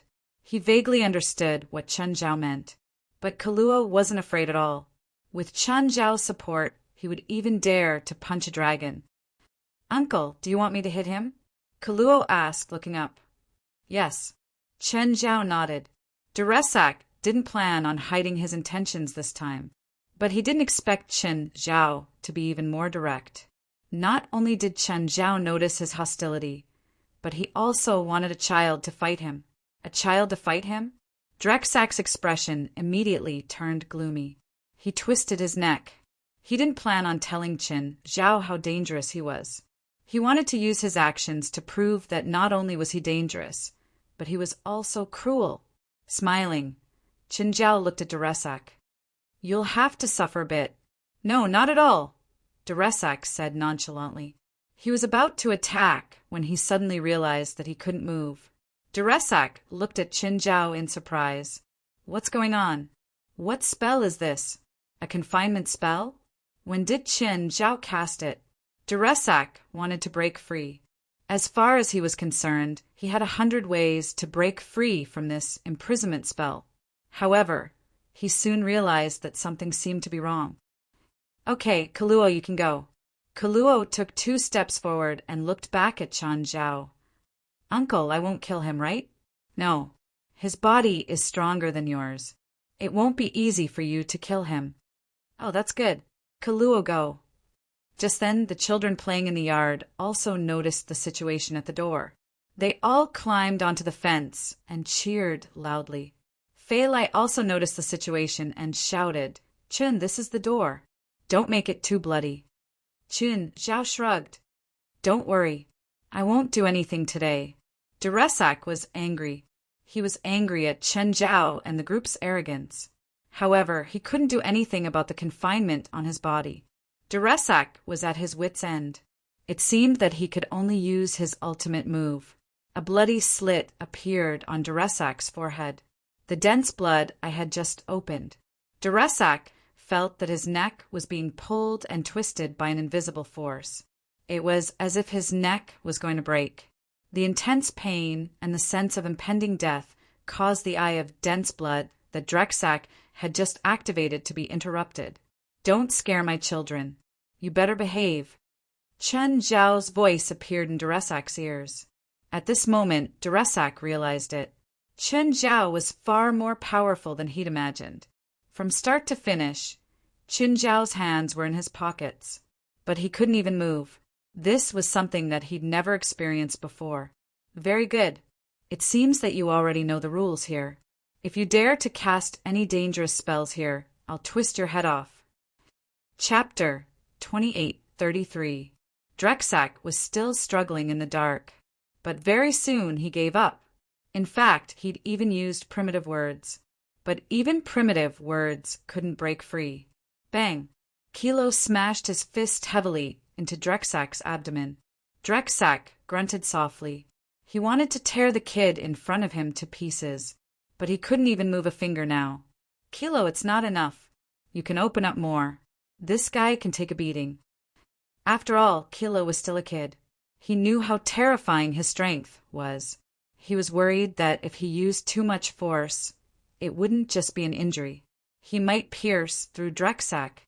Thus, he didn't dare to use too much strength. He didn't even dare to use 1/5 of his strength. Kilo punched again. This time it was a little heavier, but only a little heavier. This punch caused Drexak to completely explode with power. Roar! The Drysack growled, and a red rune suddenly appeared on its arm. This red rune then turned into dozens of smaller red runes, continuously twining around the Drysack's arm before finally returning to his arm. Drexak's arm instantly exploded with hundreds of times its original strength. Finally, Drexak's arm broke free, and he suddenly grabbed at Kilo. But before his hand could touch Kilo, it was grabbed by someone else. Drexak looked at Qin Zhao and sneered inwardly. Qin Zhao really didn't know how to live to grab his hand now. Right now, Drexak's strength was limitless. No one could withstand his current strength. But the next moment, he suddenly heard a crisp sound coming from his arm. Broken, Qin Zhao broke Drexak's arm just like that. Drexak exploded. How come his limitless strength didn't have any effect on Qin Zhao at all? Kilo, go in. You don't have to participate anymore. Qin Zhao patted Kilo's head. Just then, Dadaira, who was sitting on the fence, also pulled her brother and sister. Go in, or else we'll have nightmares again tonight. Dadaira was already at a sensible age. She knew how to solve problems for Qin Zhao and Feilai. Qin Zhao finally let go of Drexak's restraint. Drexak was still unwilling to give up. He looked at his numb right arm. At this time, green runes appeared on his body and fused into his arms. The arm that Qin Zhao had broken actually recovered. What? Aren't you going to use your weird binding spell? Drexak stared at Qin Zhao viciously. If we're talking about weird, your magic is even weirder. I've never seen magic like this before. My magic? This isn't just strange. You'll soon see the terrifying side of this magic. Qin Zhao lifted a finger and pointed at the air. Pop! Drexak's body suddenly lost control and crashed backwards. With a whooshing sound, Drexak discovered that all the bones in his body had been shattered. The runes on his body began to appear once more. They circled around his body and rapidly healed the damage on his body. Drexak stood up with difficulty. Qin Zhao also walked up to him. Pop! It was the same move again, and Drexak crashed into the slope. Qin Zhao did the same thing again. The ground on which Drexak lay cracked. Pop! Pop! The runes on Drexak's body no longer appeared. Qin Zhao stood before him. He kept using the same move to beat Drexak until he lost his temper. Tell me, what's so terrifying about your magic? Drexak was coughing up large mouthfuls of blood. Many things were relative. For example, the horror of primitive words was only for regular cultivators. Clearly, Qin Zhao wasn't one of them. Drexak's pupils finally revealed fear. The man before him wasn't just powerful. He was also cruel. His smile didn't change at all. From start to finish, he was still smiling cruelly. But what he couldn't accept the most was that Qin Zhao had only used one finger. It was really just a finger. This made him doubt whether he was really powerful. If he was, how could he be beaten to a pulp by Qin Zhao's finger? Qin Zhao lifted his finger, and Drexak was pulled up uncontrollably. It was this feeling again. His body was bound by that power. Did Mr. Shilai Wenger send you? Yes, Drexak answered decisively. He didn't have any feelings for Shilai Wenger, so he naturally wouldn't protect him. He also felt that it would be best if Qin Zhao and Shilai Wenger could fight to the death and both of them would be injured. At the very least, he would be able to escape with Ares at the bottom. Then, are you willing to take me to him? Sure. How long have you been awake? Shilai Wenger asked as he prepared. About 3 years, Ares said. Ares said, 3 years ago I was awakened from the underground palace, and then I took that person as my believer and servant and gave him divine power, but he turned around and used the divine power I gave him to deal with me. Your curse isn't that troublesome, Aries said. It can be solved even without primitive words. Why did it drag on until now? Shilai Wenger asked. I looked for two people. Both of them had the ability to remove the curse on me, but their asking price was too high, Aries said. Then I met Drexak, and he recommended you to me. What if I asked for too high a price? Or did he reject your request? Die, Aries answered. I won't let my information get out. Shilai Wenger's movements paused, and he hesitated slightly. Aries seemed to feel Shilai Wenger's hesitation. Don't worry, he said. Gods can't lie. As long as it's a promise, it has to be fulfilled. Even the god of conspiracy isn't allowed to lie. You should have a way to verify if I'm lying. Plus, I have a way to prevent you from spreading my information. Fine. Shilai Wenger shrugged. Aries' words made sense, even if Shilai Wenger really wanted to kill him. In his current state, he couldn't kill Shilai Wenger with one blow. He still had a chance to escape. Aren't you going to help me solve my curse after Drexak brings back your reward? Drexak has improved a lot these years, Shilai Wenger said, but his efficiency has slowed down a lot. I thought he would have brought it back by now. With your strength, you can go and get it yourself if you really need that thing. Chapter 2834. Shilai Wenger chuckled. How could it be the same for him and Drexak? Shilai Wenger still attached great importance to his status and reputation in society. Killing and robbing was something that others could do for him. He would never do it himself. With his ability, it was easy for him to go to a rich person's house. But there would definitely be surveillance cameras of all sizes. Those things were too troublesome. His identity could be exposed at any time. So, Shilai Wenger wouldn't do it himself. But Drexak was different. It was Chen Zhao's fault. He'd let Drexak continue to bear the blame. Anyway, many people in the spiritual world knew that Drexak had betrayed his master. They wouldn't suspect Chen Zhao, no matter what. He's back. Aries looked outside and suddenly frowned. There's another person.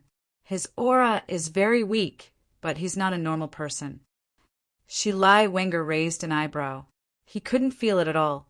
Can't you feel it? It's normal. They're more than 10 kilometers away. Drexak seems to be in trouble, Aries said calmly. His aura is very unstable. He's injured? Yes. Seems like your target is more troublesome than I thought. Aries was unhurried.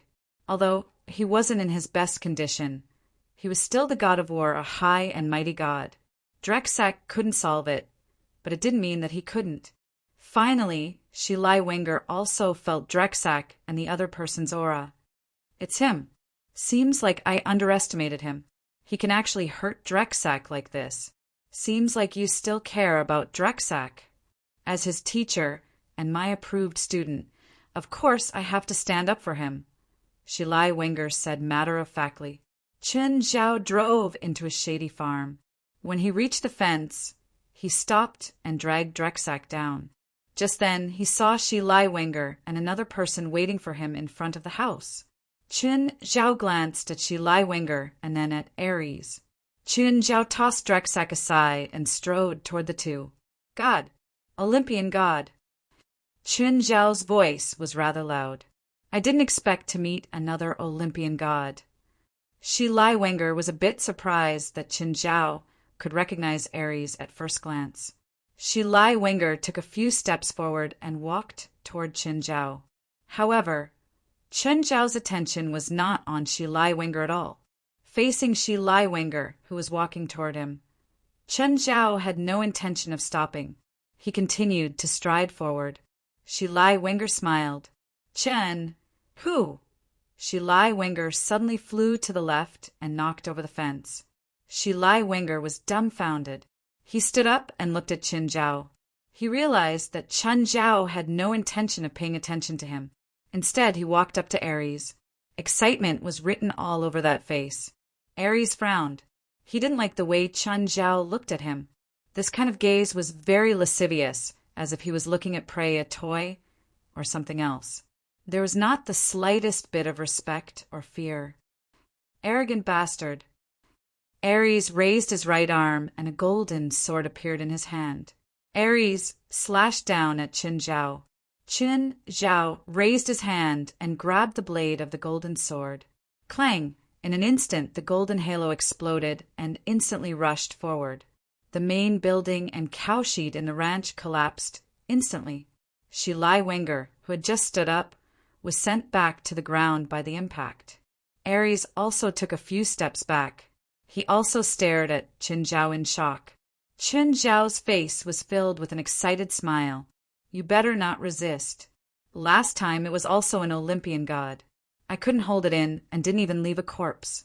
I hope you won't force me. Qin Zhao's eyes were almost bursting with light. Shi Lai Wenger's face was extremely pale. Who was this Huaxia man? He couldn't even block one move from him. Moreover, he didn't show any fear when facing Ares.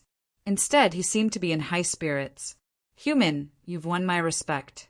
Who are you? Ares said coldly. I don't need your respect. Qin Zhao looked at Ares. Especially now that you're so weak. You're much, much weaker than that Titan from last time. Ares' expression changed again. Just then, a crack suddenly appeared behind Ares. Ares took the opportunity to lie back, and at the same time the crack closed. Clearly, fighting Qin Zhao was a very unwise decision. Therefore, he couldn't care about Shi Lai Wenger now. First, he had to leave this place and get away from Qin Zhao. Qin Zhao was also somewhat shocked. You're an Olympian god, after all. Can you be a little more shameless? Don't run away just because of a disagreement. Qin Zhao immediately reached out with both hands and grabbed the spatial crack that was about to close. But the moment he grabbed the crack, he felt a terrifying, constricting force. It could be said that if someone else were to grab the crack, they would definitely be crushed in an instant.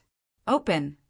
Qin Zhao yelled, using all his strength to open the crack. Shi Lai Wenger's eyeballs almost fell out of their sockets. In all these years, this was the first time he had seen someone tear open a spatial crack with brute force. But Qin Zhao's method also surprised Ares. Ares sneered and raised his arms high in the air. Instantly, the spatial crack enveloped Qin Zhao and the entire farm. Qin Zhao immediately sensed something strange. Domain. No, it's not a domain. What's with this pressure? Human, you're stronger than I expected, but aren't you looking down on me? Or are you looking down on the Olympian gods? I'm Ares, the god of war. Even in my weak state, I'm not someone you can offend. At the moment, Ares didn't seem weak at all.